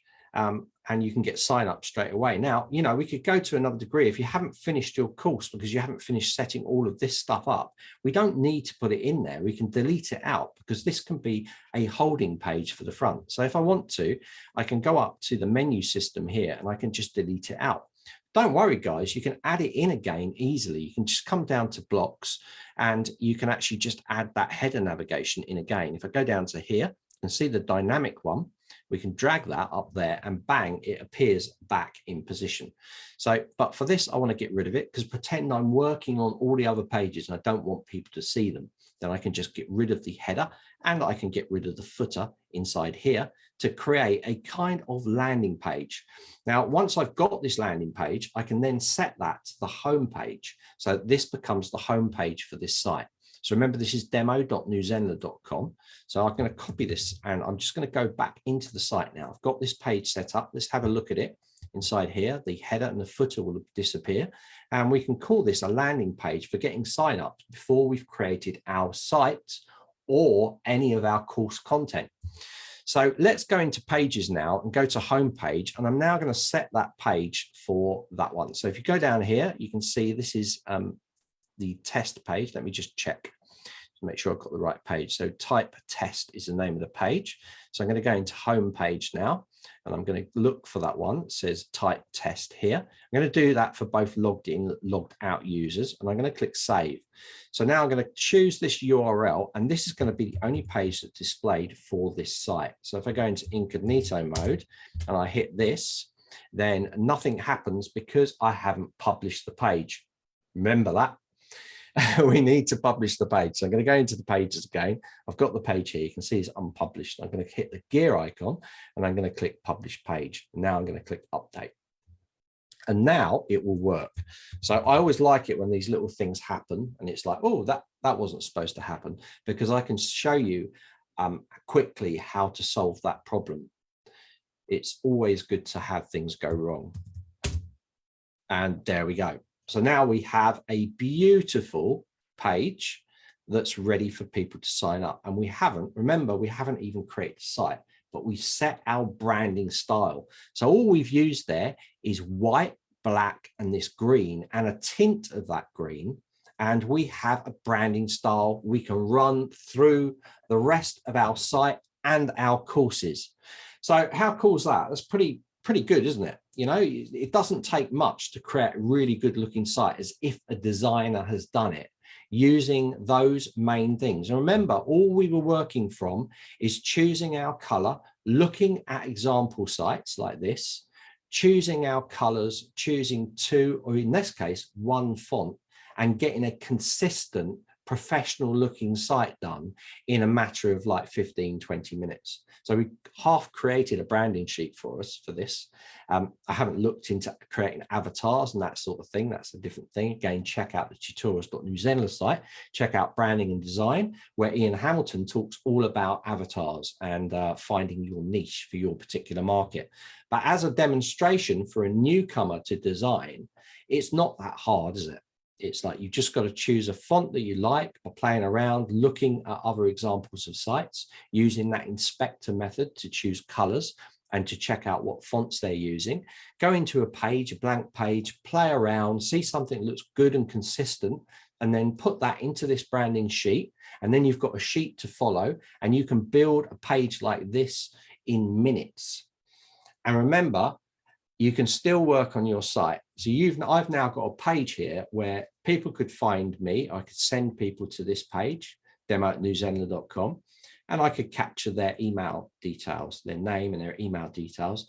They would come into my site as leads. When my site actually is finished, I can then send an email to those leads and bring them into the site officially. So nice, simple one there for you. You know, I didn't want to hang up too much. I just wanted to focus on the key points there. Consistency, choosing your colors, setting out your brand sheet, and making it work for you. And that is how we can easily do it. So this is a real kind of like speed course through how you can start to create some really good looking sites. And you can see how quick the page builder works. Once it's loaded, you can change all that padding, those margins, you know, you've got control over everything. One big tip, check your buttons are using the same type. Check all of the things you're putting in there are using the same font to keep it all consistent. Make sure that size is entered into the branding sheet so you can follow along with it. If you do these things I'm telling you that we've talked about for the last 25 minutes or so, you will be creating better sites. They will look more professional. You will not need to hire an expensive designer to do it for you. Okay, you'll better do all of this stuff yourself. Okay, you might also, like, if you look at any example sites, you might be like, how do I do that inside Zenler? Put it on the Facebook group. You know, I'll pick it up, or other people will pick it up, other branding experts will pick it up, and they'll come in and they'll just say, oh, you just need to do this, this, this. Or I can do it as a live build, or do it as an Ask Zenler. So if you're asking the questions like, how do I do it? I want my site to look similar to this. How do you do it? Then it means that I can pick it up and I can run with it and do a little, maybe do a live build with you like I'm doing for Mina next Friday. So hopefully this is going to help you and give you that inspiration to create some really good stuff really, really quickly using Zenler. And that's it for the simple and practical design skills. So next, what we're going to look at I'm going to have a little break again until 11 when we're going to pick this back up. At 11, we're going to be creating a marketing funnel using it that we can use for quizzes and surveys. So I'm going to be talking all about that. It's going to run for about an hour. It's fairly quick to do, but I need you to understand the principles as I'm working my way through it. I've got some slides to show you. I've got you a version that I've already done using the page, using pages, which I'll show you how that works. And I've got a YouTube video on that as well. And you can look at that. And I'm going to show you how to do exactly the same thing, much, much quicker using marketing funnels. So stick around for a day with Zenler. This will then, after we've created the marketing funnels for quizzes and surveys, this will take us to the end of the first session, which finishes at 12 today. And then we'll be picking back up again at 3 p.m. So 3 hours after this session ends, we'll pick it back up. Again, questions in the chat, none have come in, so hopefully you're intrigued by what's going on and you're like, oh, that's good, I don't have to ask any questions. And if that's the case, I'm doing my job right, so that's cool. So I'll see you at 11 o'clock where we're going to do marketing funnels. We're going to do funnels for quizzes, and that could be used for surveys. I'm going to be doing that at 11 o'clock. So I'll see you very soon, and yeah, stay tuned.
Hi guys, welcome back. All right, so got Rachel in now. She's interested in quizzes and marketing funnels.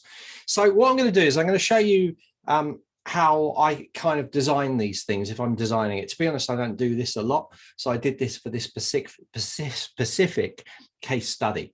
But it's all, once you understand how the system works, it's like anything else, you can adapt it and change it. Now, marketing funnels are normally done that you want to capture a lead. So people come in, they put their name, their email, any other additional fields you put on there, and they'll be saved in as a lead on your system. And then you can obviously email them. And it's Black Friday today, isn't it? You send them an offer out, 50% off the course, and bang, they're in your course. But they can be used in a lot of different ways. Now, if you guys have watched some of the videos I've done, then you'll understand that it's actually really versatile. You could use marketing funnels to just trigger email automations to go out. So you could send someone to a form on your website. They could then hit the submit button. They would then be entered into a funnel, which I call a trigger funnel. And that trigger funnel doesn't show them any pages from the funnel steps. It just purely sends out automated mails. Now, somebody asked, and it was a while ago, they wanted to do a 5-day email sequence. So for them specifically, that worked. So that's one way that you could use funnels. But the other way is that you could actually create a whole kind of system inside of the funnels. Now, I did the same thing using pages. So I'm going to show you the kind of form that I've got, that form, the kind of graphic mock-up that I did for this particular branching thing. And we're actually going to convert, it's not use pages, but we're going to use marketing funnel to do it. So let me just show you the page and to give you an idea, just to run through it. So what we have here is we got pages, but we're going to use funnel steps. So imagine pages being funnel steps. So Rachel's like, yeah, no problem, Rachel, you're going to love this one.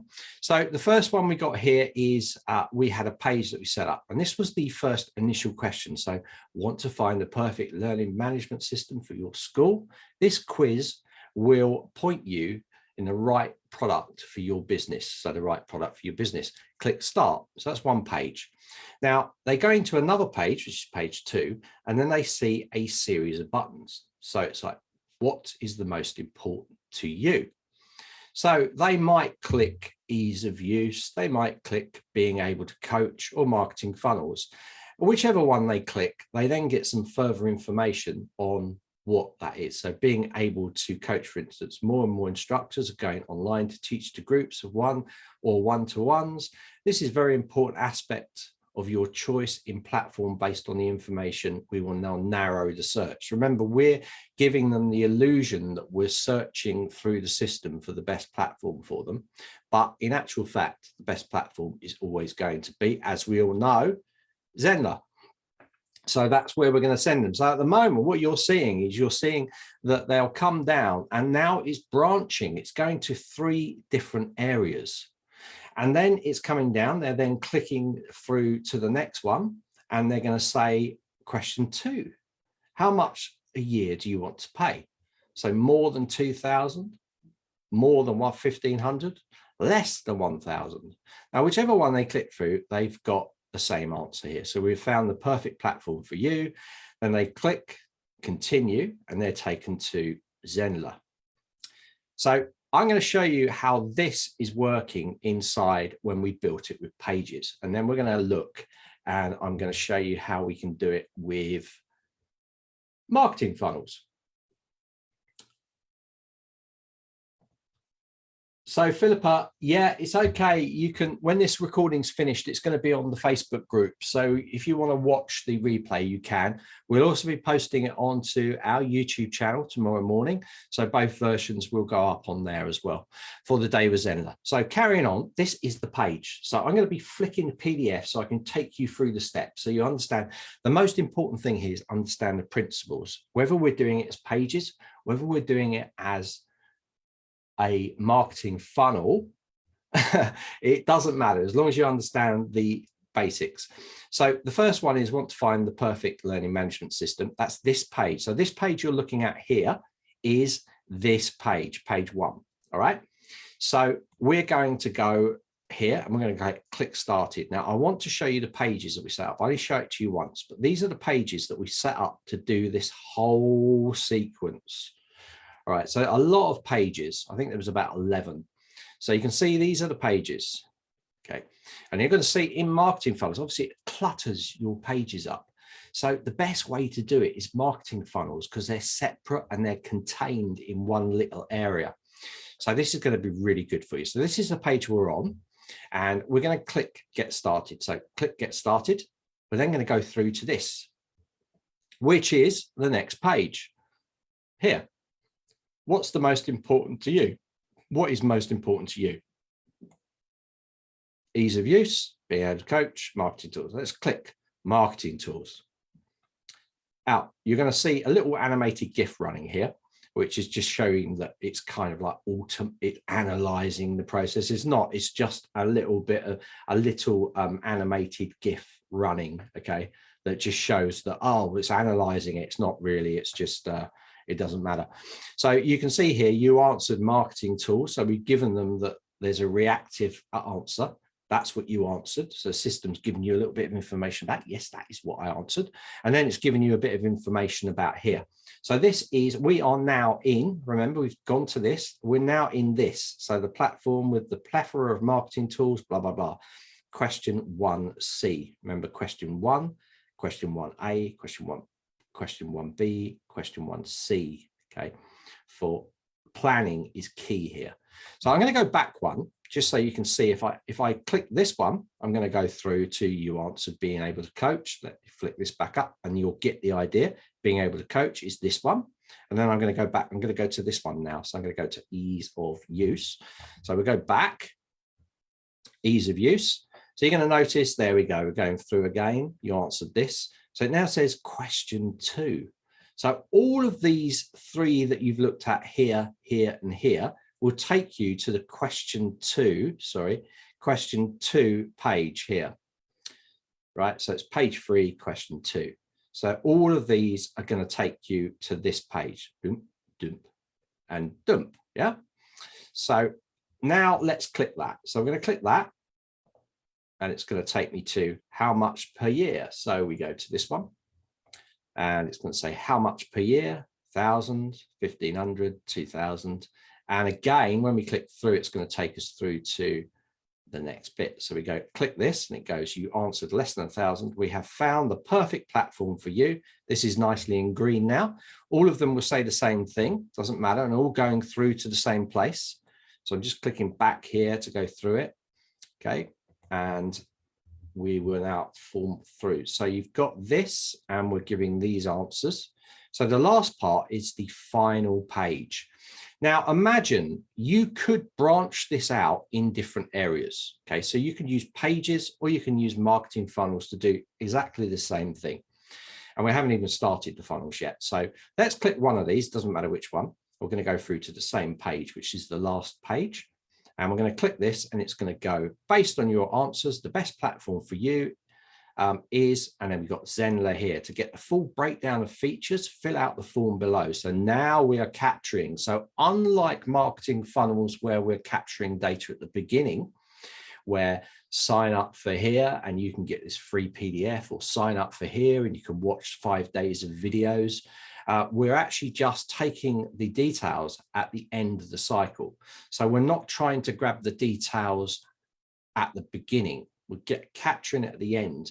So this means that from an interactive point of view, it's really good for the user because they can feel that we're looking at the best choice for them. It's always going to be Zenler in this case, but we're looking at the best choice. It's showing a little bit of an analyzing the data, like that's the data you've put. I'm analyzing to find the best thing, and it's sending you through a pipeline that's eventually going to send you to the same place. And that at the last step is like, oh, I want to get the full breakdown of features. So the full breakdown of features, in this case, we're going to send them to the tutorial site here. And I'm going to go and give them the best features compared to the competitor matrix. So I can just send them to this link and then they can go, oh, it is the best choice for me because it's all ticks. All right, so that's how it's going to work. So do you understand that, guys? Are you all?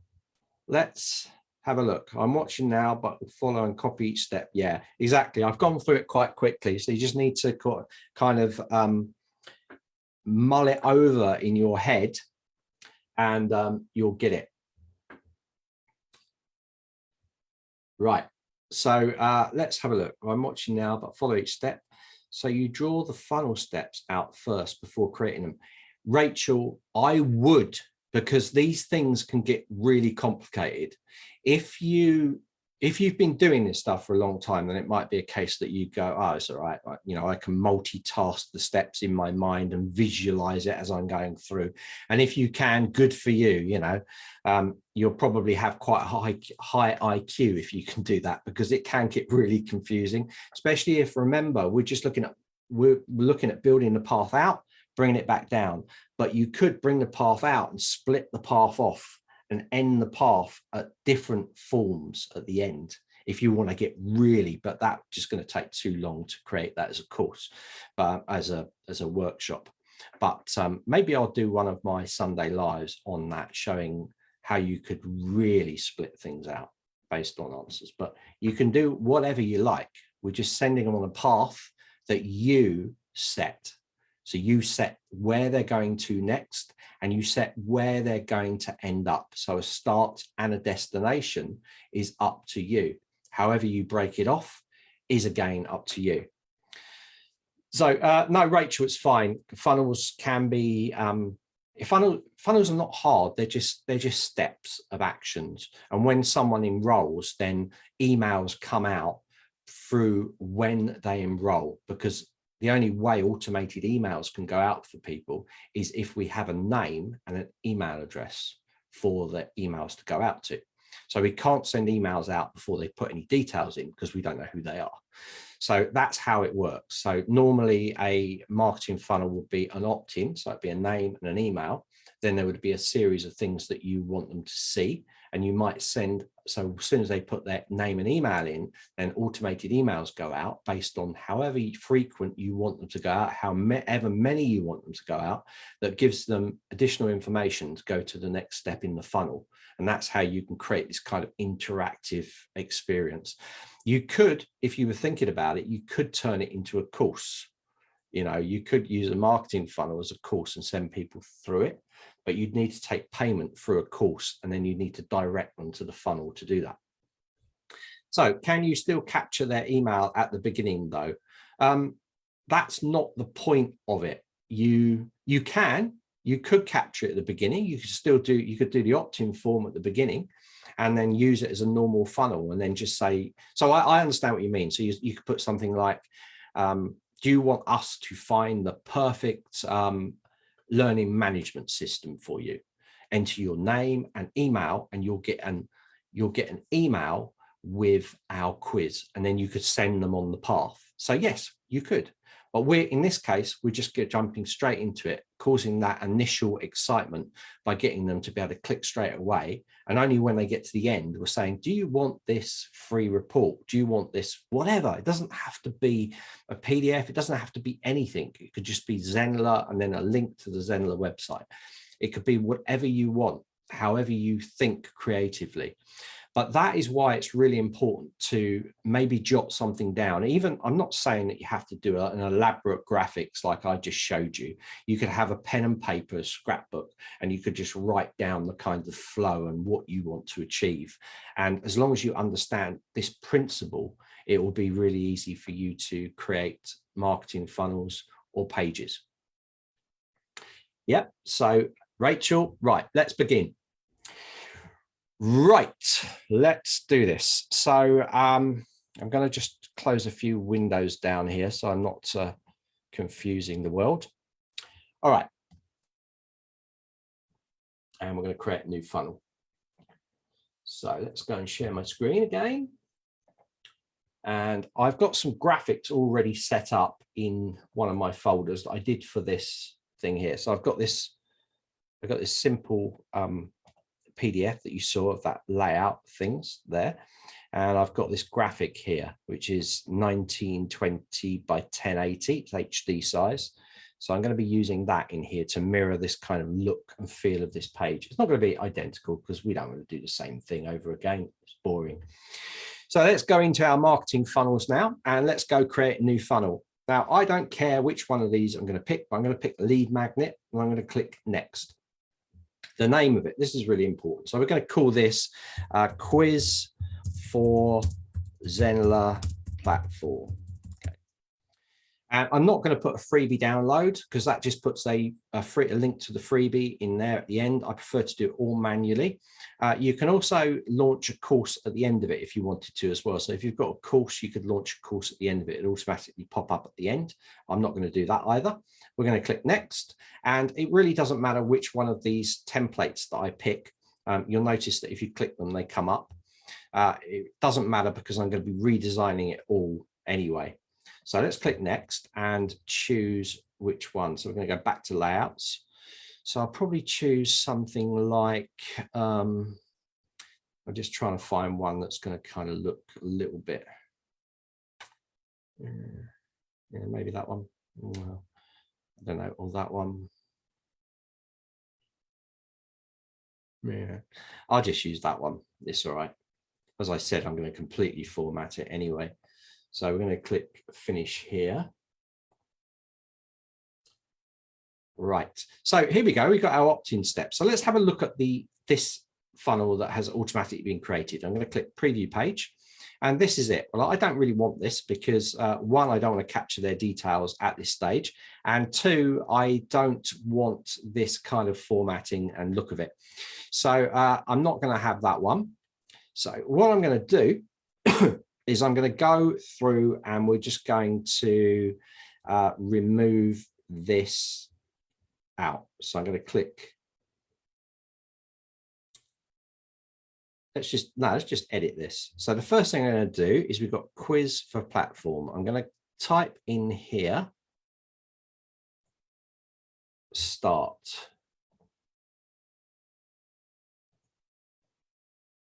Right, and I'm looking at my other page as well. I want to make sure you understand this. So we're working on this page first. All right, that's that first start page. So that's why I'm putting start in here. So let me just edit it. You need to make sure you click update. Click OK. Right, and I'm going to delete. I just want to prove to you that we're just building this. We're not, so it doesn't even matter if I delete steps. Okay. So I can just delete this step out. I've got one step in there. This is called opt-in page. So I'm going to call it start. It's okay. No one sees this. Makes it clear for you. Okay. So let's start. Let's go and edit this. This is going to be our first page. At the moment, it's an opt-in form. I'm going to delete the form out. I'm going to recreate a new one.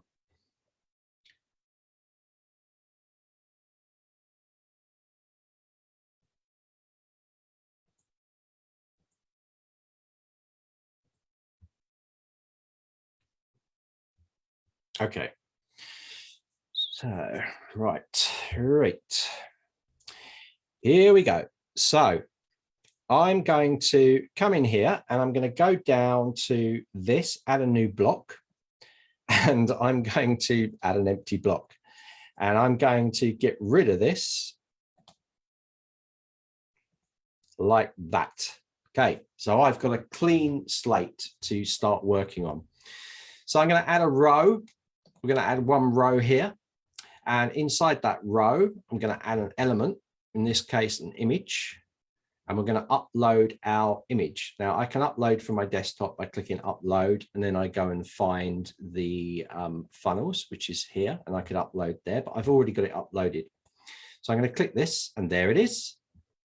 So I just need to put in my questions in here now. So I'm just going to, oh, I can't copy from that page. I'm trying to copy from this page, which is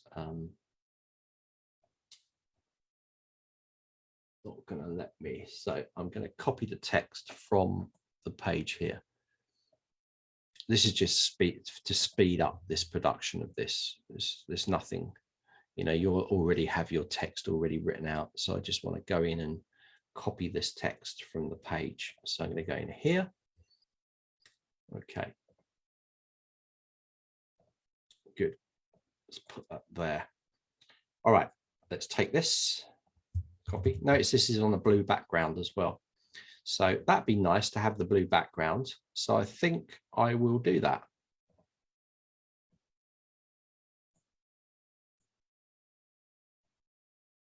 So I'm moving that up a bit. I'm going to come into here and I'm going to put in that lovely blue like that. I'm going to add a new block for the text. And we've only got to set this block up once. You're going to see why, because we're going to duplicate it. So we're going to come into here, add a row, going to add that singular row in there. And then we're going to add the element inside of it, of course, the element for any of your stuff. So I'm going to put in the heading 1. And I'm going to put that line in there. I'm also going to move this up as well, so it's closer to there. And I'm going to add a little bit of a downwards shift on here. I'm going to do negative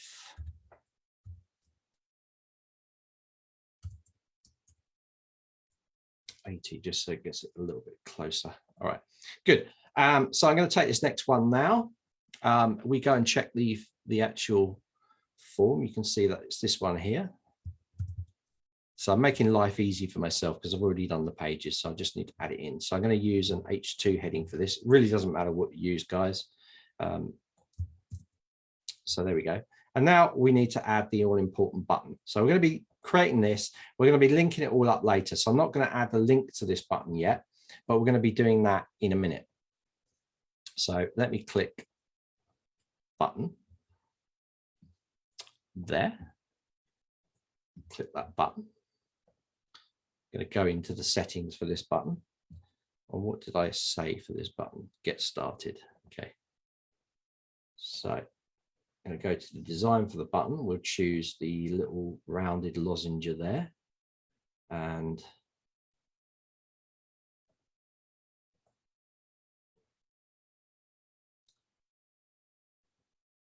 let's go and put get started.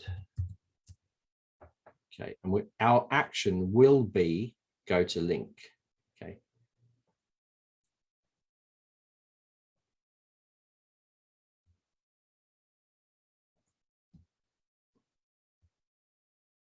Make sure you set all your fonts as well. For this training, I'm not going to do that. Just going to leave it.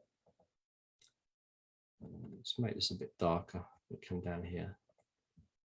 Okay, and I'm also going to just make it normal width.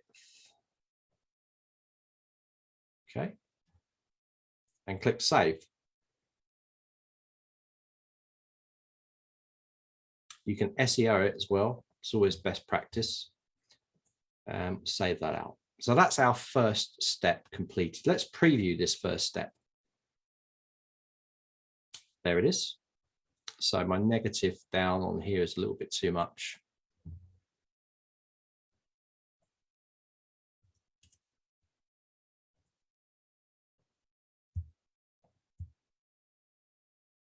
That's better.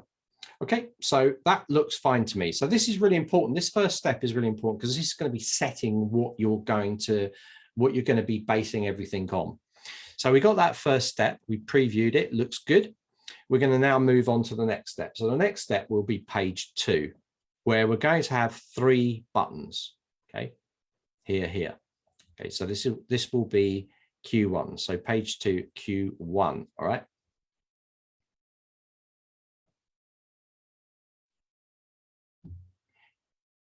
Yeah, Tasneem, you'll need to check all your, I'm not going to go into checking all this and responsive, but it will work because I'm not moving anything around.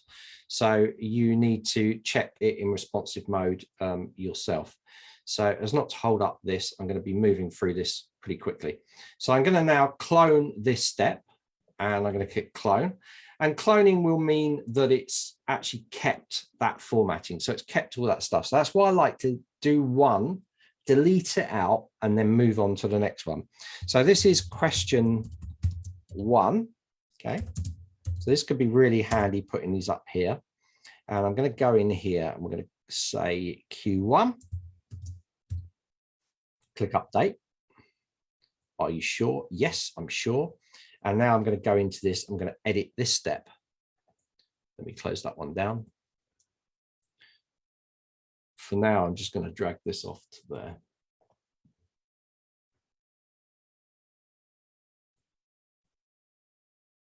Okay. Edit question 1. And I'm going to move on so I can just grab this. This is for question 1. Remember, what is the most important to you, which is this one.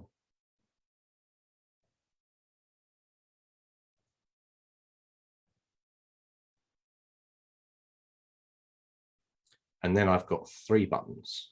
So here we go. What is the most important for you? I don't need this anymore, but I'm going to be using that in a minute. So I'm going to drag it. No, I'm going to leave it there. And I want 3 buttons for this. 1, 2, 3. So I'm going to be creating a row with 3 columns. So let me go into here, add a new row, choose this one, take this button, drag it into here, duplicate it, drag it into there,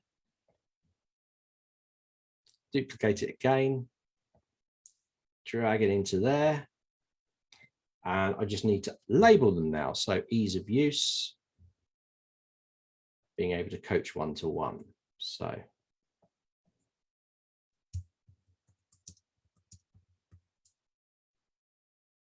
we're not connected it up yet because we're going to build it first and then we'll connect it up later. And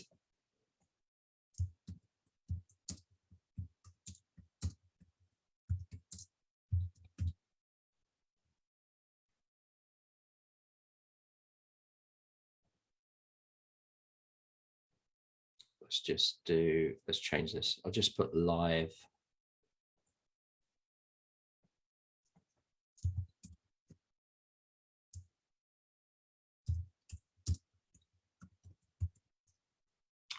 Okay. And marketing.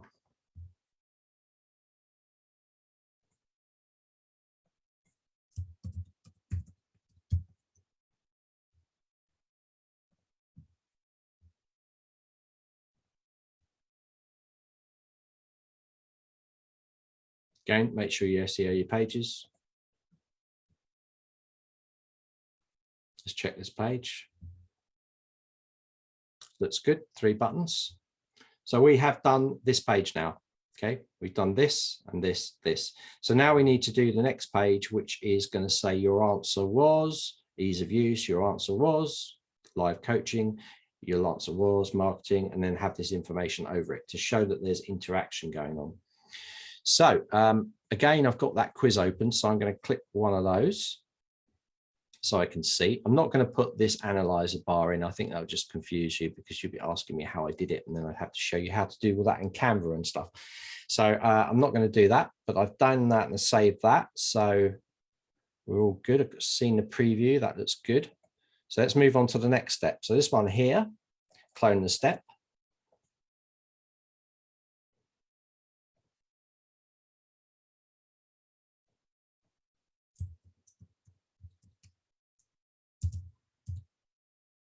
So this will be answer 1. So I'm saying 1A for this. Okay, that's good. So you can see what I'm doing now. Okay, we've done this bit, we've done this bit, and now we're working on this bit. Question 1A. Right, now, if you have to rewatch this, just rewatch it, just take it very slowly. So I'm going to come in and make this one up now.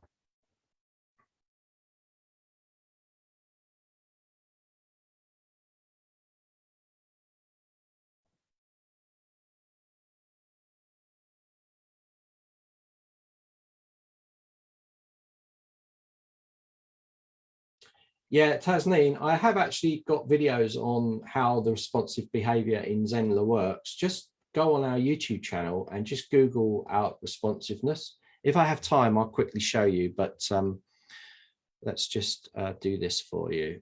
So this is the first answer. So I'm going to be checking in this.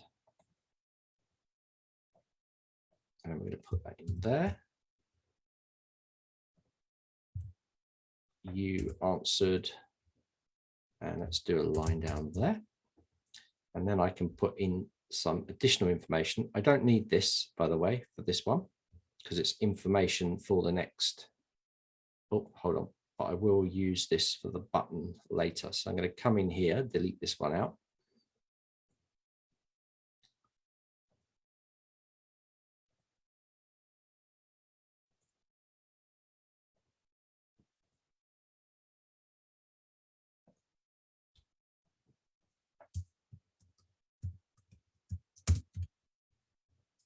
Okay, come into here, and I'm going to put the little bit of information. So I'm going to choose the text tool, and the information we've got is here.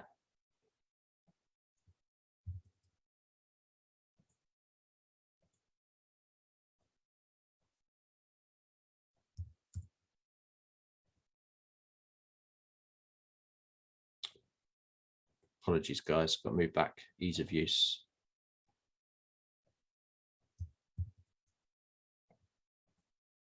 This is where having a little guide to follow really helps you, because you can see how quickly you can lose yourself with this. And I've got this already prepared. The good news is you've only got to do it once. So this now goes on to question 2. So this is one of them answered. This is question 1A. So I'm going to save this, and we should better go through the others quite quickly now. Okay, that's saved. So that's the ease of use one done. So that's that one there, question 1A. I'm going to duplicate that, clone the step.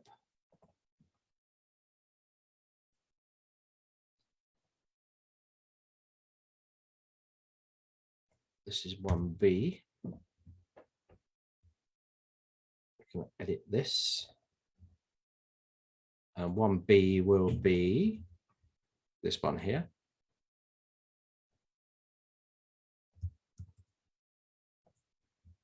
So I think, Rachel, you're beginning to see now how how it can lose you quite quickly. So having that little sheet or a little bit of paper with it all written down where things are going to is really going to help you. Remember, we're creating basically like 12 pages or something. So it's, you know, it's quite a big job.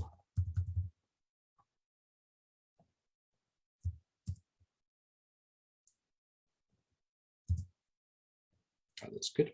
Save that. But we save ourselves a bit of time here by actually just cloning the blocks that are already done. So we just need to change the answers. So that's that one done. So I'm going to go back into here. We need to clone this step. So this is going to be question 1C. So, try not to save that. Okay. 1C. Let's update that one. Okay, and edit it. So this is the last one of the first question. So there, question 1C, ABC.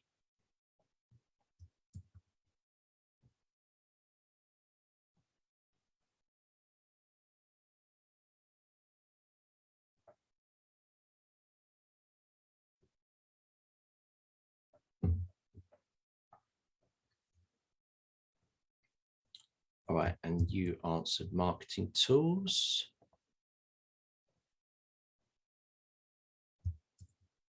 It's mainly just all copy and pasting really, and then linking up at the end.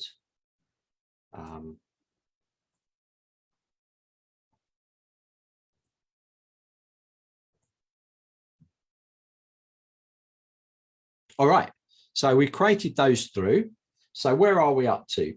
So what we've done so far is we created that first page. We've created this second page with these 3 buttons on. We've now created these 3 pages with the answer given. So they've clicked this. So it says the answer given there, the answer given there. So now we need to now go to question 2, how much per year? So I'm not going to be cloning the other blocks. I'm going to be cloning the block that's further up because it's already got that information in. So if I go up to this one, we can preview it here just to check, but you can see this is the one with the 3. And remember, that's what we're doing now because we're creating this block here. So I'm just trying to save myself a little bit of time so I don't have to recreate some of these little blocks. Now, there's something I've forgotten here. What is most important for you? Oh no, it's correct. It's fine. It's all right. It's me going mad. So I'm going to take this one and I'm going to clone this one here. So click that. And then that should have appeared.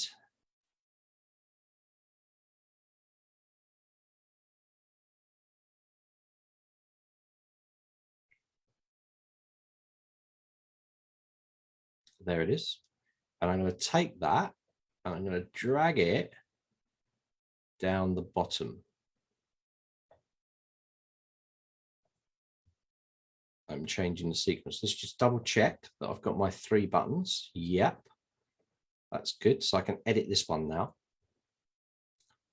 Maybe I should name it first as well.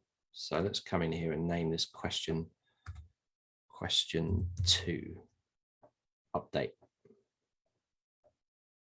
Okay, question 2, let's edit. And then we'll have question 2A, question 2B, question 2C, and then we can go on to the final page. So we're just repeating these steps again. I will let the page editor load.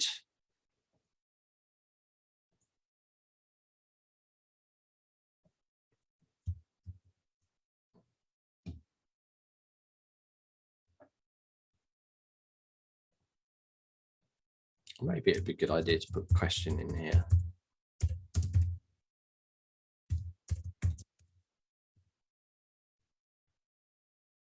Looks better.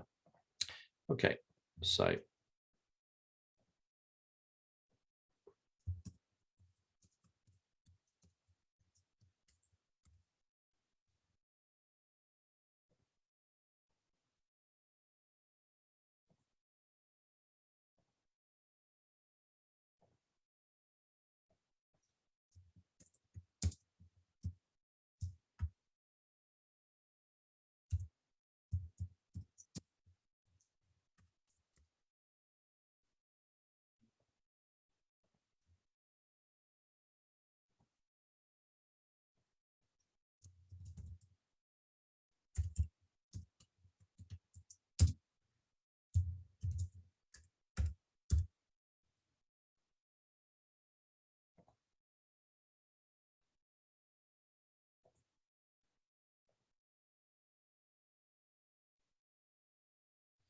all right, that's that one done. So now we're going to return. So we've done this top page here, okay, with these 3 buttons.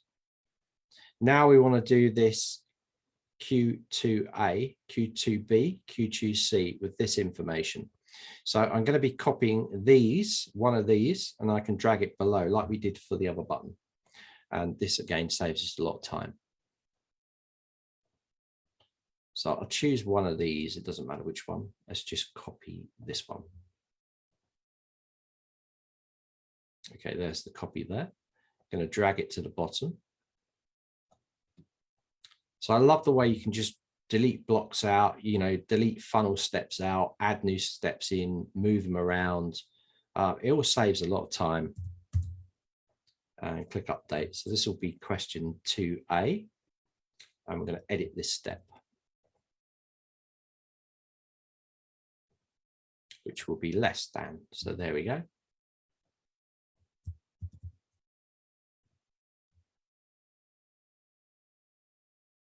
And as this information, we have found the perfect platform for you doesn't change through both question 2, A, B, and C, I can leave this in place. So I'll only actually have to edit this part here and add this button at the bottom.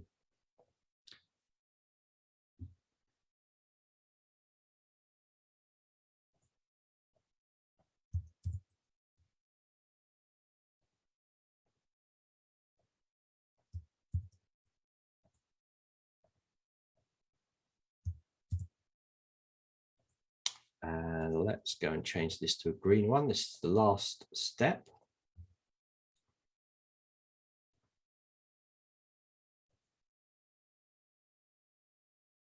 And we're going to put view your analysis report.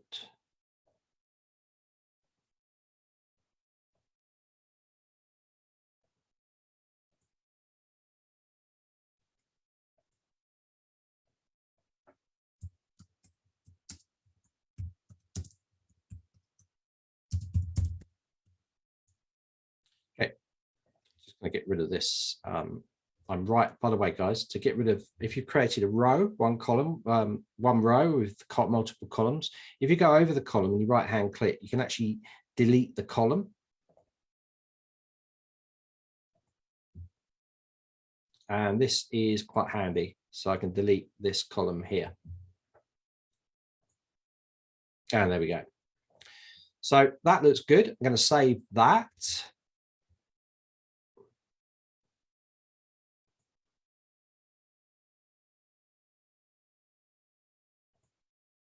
Close it down, duplicate it. This will be question 2B.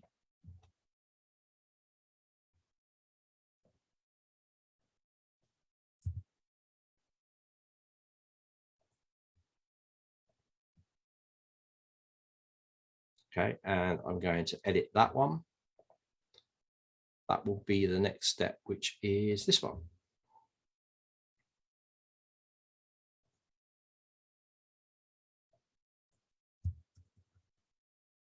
And I haven't got to change anything else because that text is the same and it's the same button. They're all going to link through to the final page.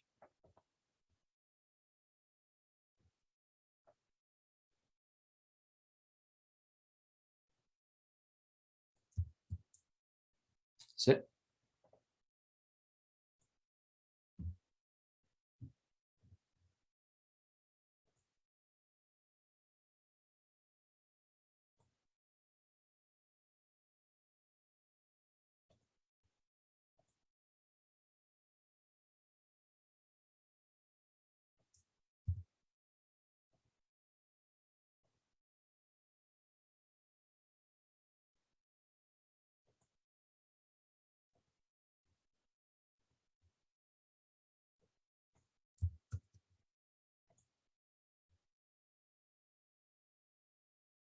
And then we'll have the final step. So now we have done that part of it.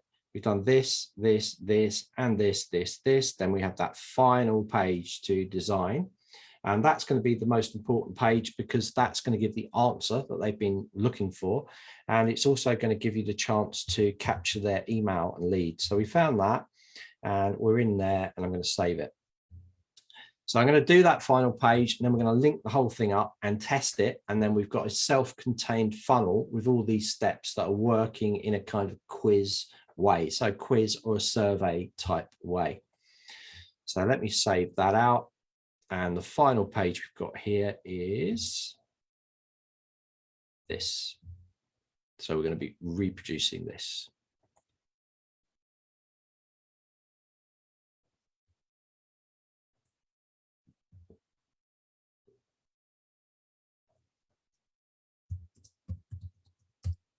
Answer.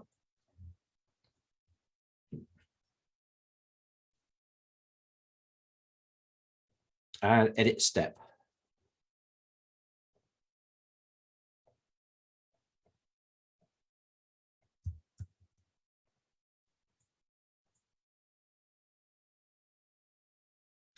So any questions come in?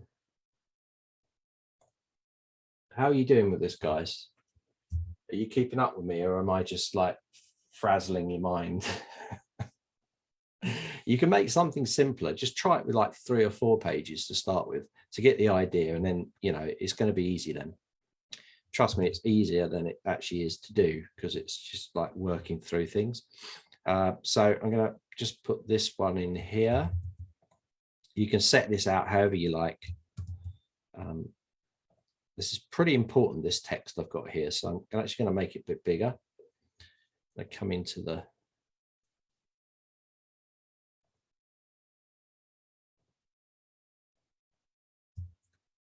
let's do something like that. Okay, so we've got that. I need to just put the logo in. So I'm going to go in here and get my Zenler logo, which is here, drop him in. I'm going to click on here and I'm just going to drag this down to make it smaller. Like it to be nice, big and bold. Right, now the next thing to do is to actually drop a form into here. So I'm going to delete this out. The form's the most important part of this because we want to capture the detail. We need to do something like this. So we're going to go in here and I'm going to add a new element and we're going to go across to form and click this form in here. So that's a simple form.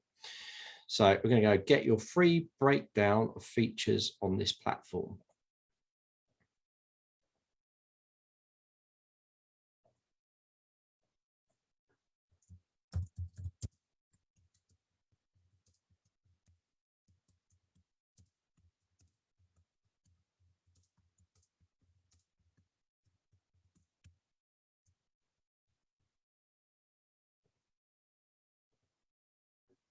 Let's make it round. Let's make it nice and green.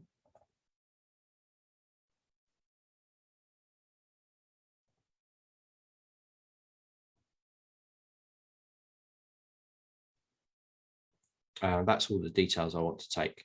So this is the final thank you page. And I just need to now, maybe you want to tag them. This is where your experience of the settings in here is important. So action, do you want to take them to another page? We're going to take them to a thank you page. So we're going to do one additional page.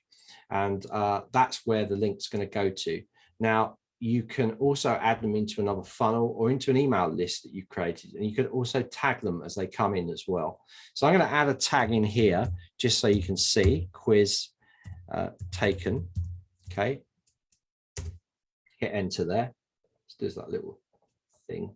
And then post submit action is going to be to take them to the thank you page. So I'm just going to save this off and we're going to create the last page. Then we're going to set up all our links throughout, which won't take long. It's just more waiting for the page builder to load.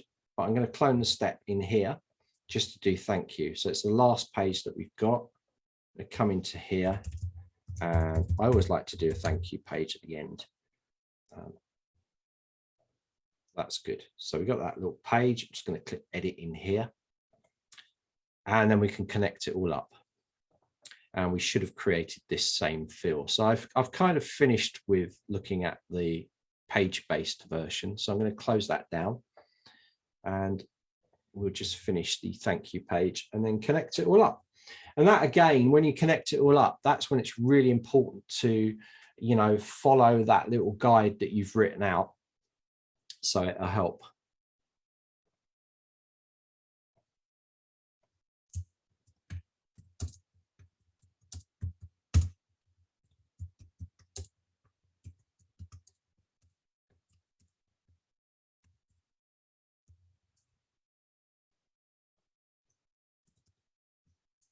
Okay, don't need this.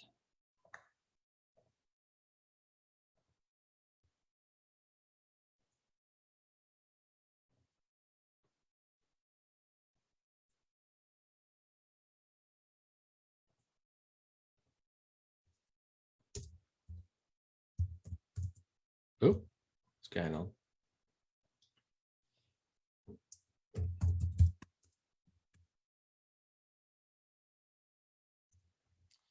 Okay, that's good.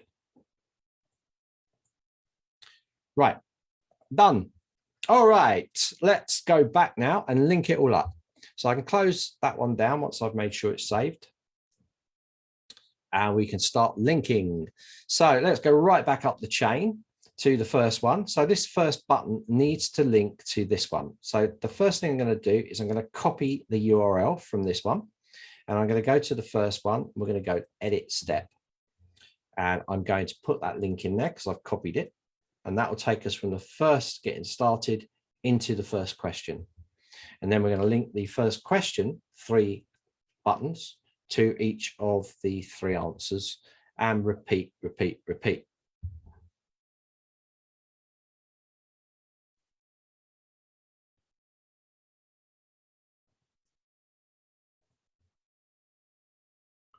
So going across to that icon, I'm going down to create link, and I'm going to drop my link in there. You can see that's the right one. Question 1, click save.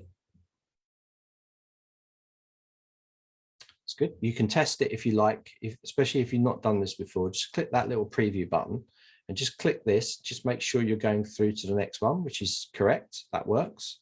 So I now need to close this down. We're going to go into the next one. This is the 3 questions. So we're going to be taking the link from here, here, and here. Okay. And then the button at the bottom is going to link to question 2. Okay. So that's all there is to it. Copy. And this is where it opens as a new tab. It's really handy because it means that you're not losing the links from that page.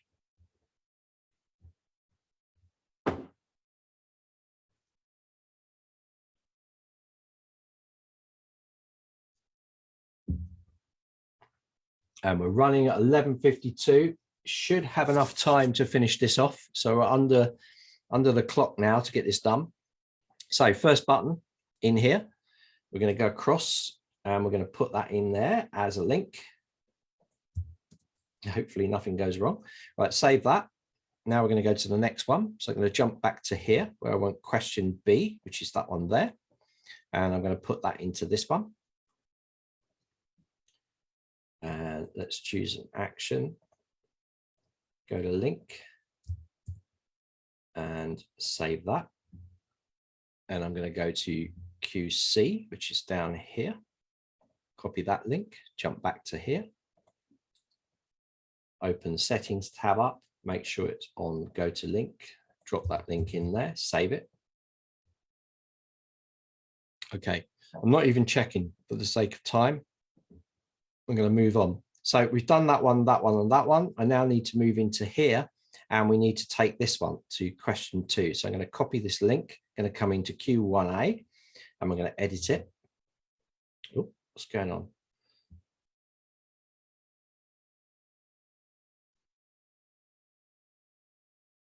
Okay. I'm going to do these all at the same time. Just a little tip, you can get the page builder to build a little bit quicker as we're adding 3 links in. I'm jumping into all of them. So they'll be loading whilst the other one loads. So don't open up many more than 3 tabs, but you can open these up. It allows you to go away for a little bit, then come back, and then it'll all be ready for you to drop the links in. So a little speed saving technique there. So Rachel's book, could you maybe do a stage that says which email would you like the results to be sent to? Yeah, of course. Yeah, I mean, when they put their email in, that's where they're going to be going to. I think, is that what you mean? So, sorry, Rachel, I'm right in the middle of it because I'm under a time constraint here. So I'm just saving this out. So you notice I'm working on all the pages at the same time now because I've opened up those 3 tabs.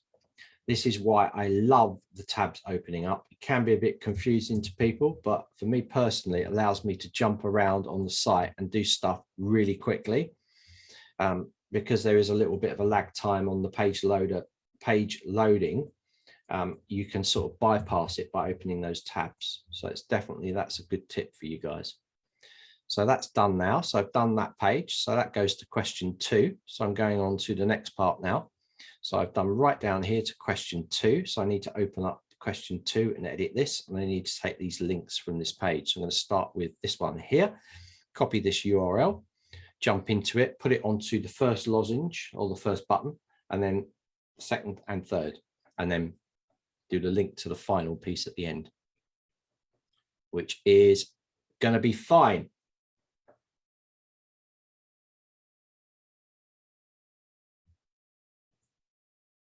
Right, here we go. So, and this is all happening live, you know. So you can see how quick we're working within the system to get all this stuff done. 2B.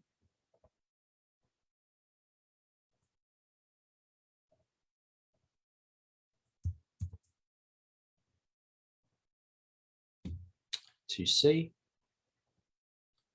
final one.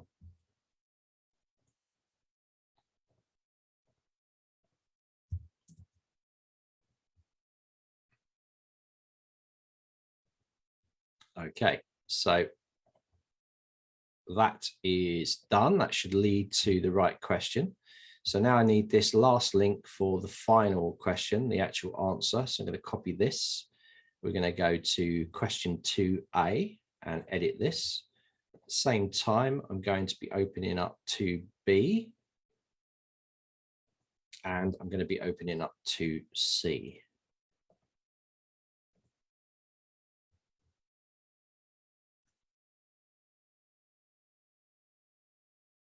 Yeah, so Rachel, if you can expand on what you're saying there, could you maybe do a stage that says, which email would you like the results to be sent to?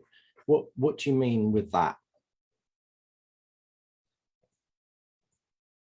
Whilst I just drop these links in here. Okay, so now we're going to the last one. So you can see I'm jumping through the pages. This one's now loaded and that one's finished loading as well. So we're ready to go to this stage. And then I finally got to do the last bit, which is linking the form up to the thank you page. So these all go to that final page now because they're all linked up. And that should be good. I think we're done. Okay, so they're all going to the final page, which is the answer page. And let me just check this. So we need to go to the thank you page from the form now. So I'm going to grab this link for the thank you page. I'm going to edit this final step. And with 2 minutes to go before 12, we will be finished, ready to test. Got to pray there's no missed links in there because it can happen. But it's all right. You just go into that step and then you just make sure it's the right link. So you need to check these things always. And then we can send an automation out as well. So this is the best platform. We're going to go to the thank you page. So I'm going to go in here. We go down to here, and where we've got our post submit action, which is here, I'm going to put in that thank you. So there it is there. So I could add them to an email list if I wanted to as well. And I'm just going to click save to that. Okay, so now what's going to happen with this is when they get to this final page, you can then start automations to fire. So underneath your funnel steps, and you need to test this, we can jump into automations and you could send out a link. So in this case, I want to send a link out to the comparison site on the tutorial site. So I want to go into here and go to competitors comparison, and I want to take this URL. So I'm copying this. And I could then come into automations and trigger this to fire when they filled those details in. So I'm going to go into the course access email here. I'm going to turn these ones off. I'm not using them. So I'm just going to delete them out. And hopefully they'll disappear. I always like to keep it all clean. And inside here, I'm doing this really quick, guys, but you've got your name, email, you've got your freebie in there. So I'm going to delete out all this top stuff that we put in for you to read. And we're going to go right down to here. I'm going to go, your report is here. And then have a click here or something. I don't know, anything you like. Go in here, hit this link, have the link there. Put the URL in there that I just grabbed for the course comparison, click OK, and just a quick sign off, cheers. Okay, and click save. And of course, you know, guys, you can test this email. So it says currently paused. I want to turn it on. Apply to lead. So you can apply it to leads already in there, or you can apply it to none. I'm going to click yes because I've got no leads in there. And of course, just double check it quickly, make sure it's live in here. It's going to go straight after they've clicked that submission form. I'm going to preview this, so you can preview it in here, and you can actually test the link as well to make sure it's going to the right page, which it is. So I know that all works. So now I've just got to test the funnel out. So this is now actively going to send an email out when they get to the end of the funnel. So I'm going to go and test this now as an incognito. So I'm going to take this first one. I've gone to funnel steps. I'm going to copy this link. I'm going to jump into a new incognito window. I'm going to type this in here and we're going to run through it. So here we go. We've got the form. This is all running from the funnels. Want to find a perfect learning management system, hit next, and you've got what is most important for you. I'm going to click live coaching. So it's going to go being able to coach one-to-one, which is fine, live coaching. Then we go to question 2. This is how much per year. So you can click any of these and it'll take you to that. So you've answered 1,000. If I click back here, you can see that it's all working as expected, and it is worth you going through here and going forwards and back and making sure that it does work as you expect. So I'm going to go through to this one where we've got the final one where we go through to review the report. So review the report now, and it says based on your answers, the best platform for you is Zenler. Then you can fill in your details inside here and you will get an email sent to you. So I'm just going to put in something quickly here. Let me just do plus 11 and just put in test. And you're going to see I'm going to go to the thank you page, but I'll also receive an email with a link to that comparison site. So I'm going to click this, and straight away I've gone to the thank you page. So it all worked as expected. Now, if I come into the platform itself and we refresh this for this particular platform lead, you're going to see that one lead has been generated. So if I come through to the leads here, now you're going to see my name come up in here. There we go.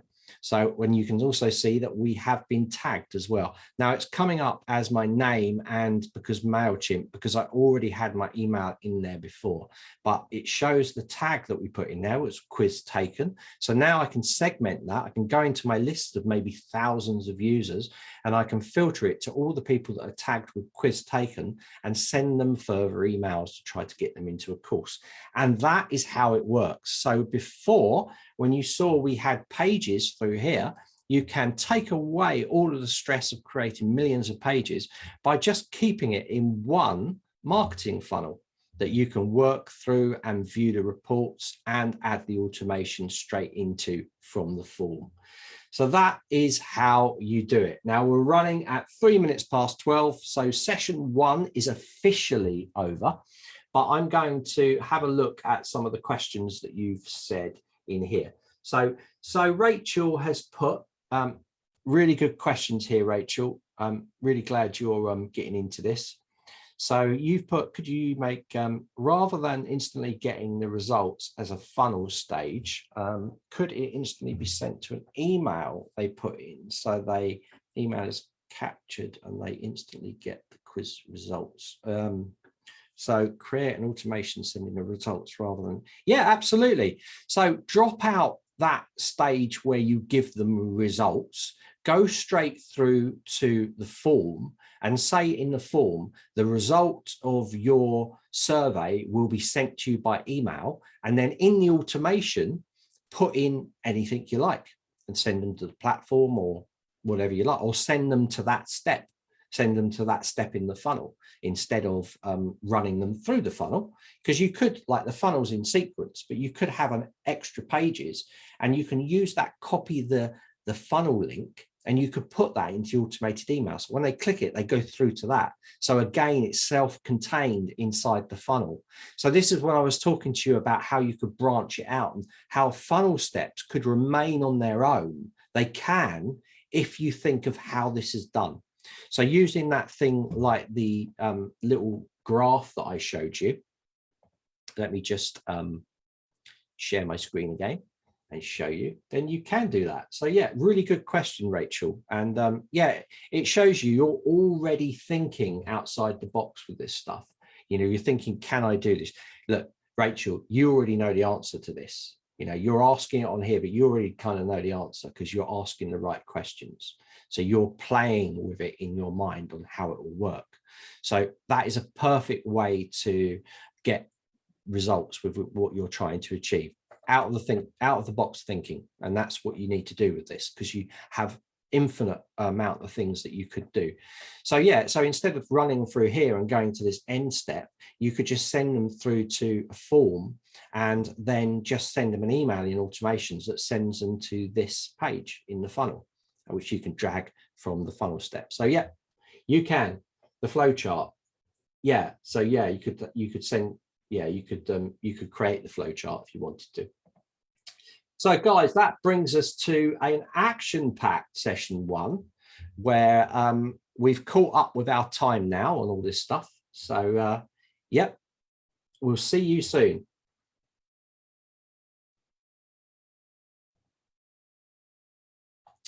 $3:00. I'm on at 3:00 this afternoon. That's in about 3 hours. Well, that's 5.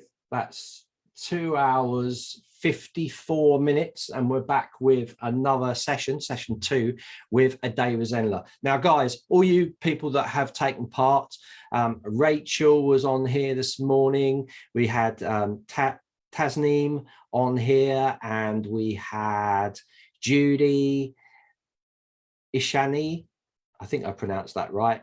Thank you for posting such good questions. It's always nice to get user interaction rather than me just working through workshops. I like people to ask questions, so then I can show you the answers and we can push to get you better results. So I'll see you all at 3 o'clock, and yep, I'm checking out for now. Hopefully Kevin or Alice will join us this afternoon just to say hi. See you later, guys. Bye.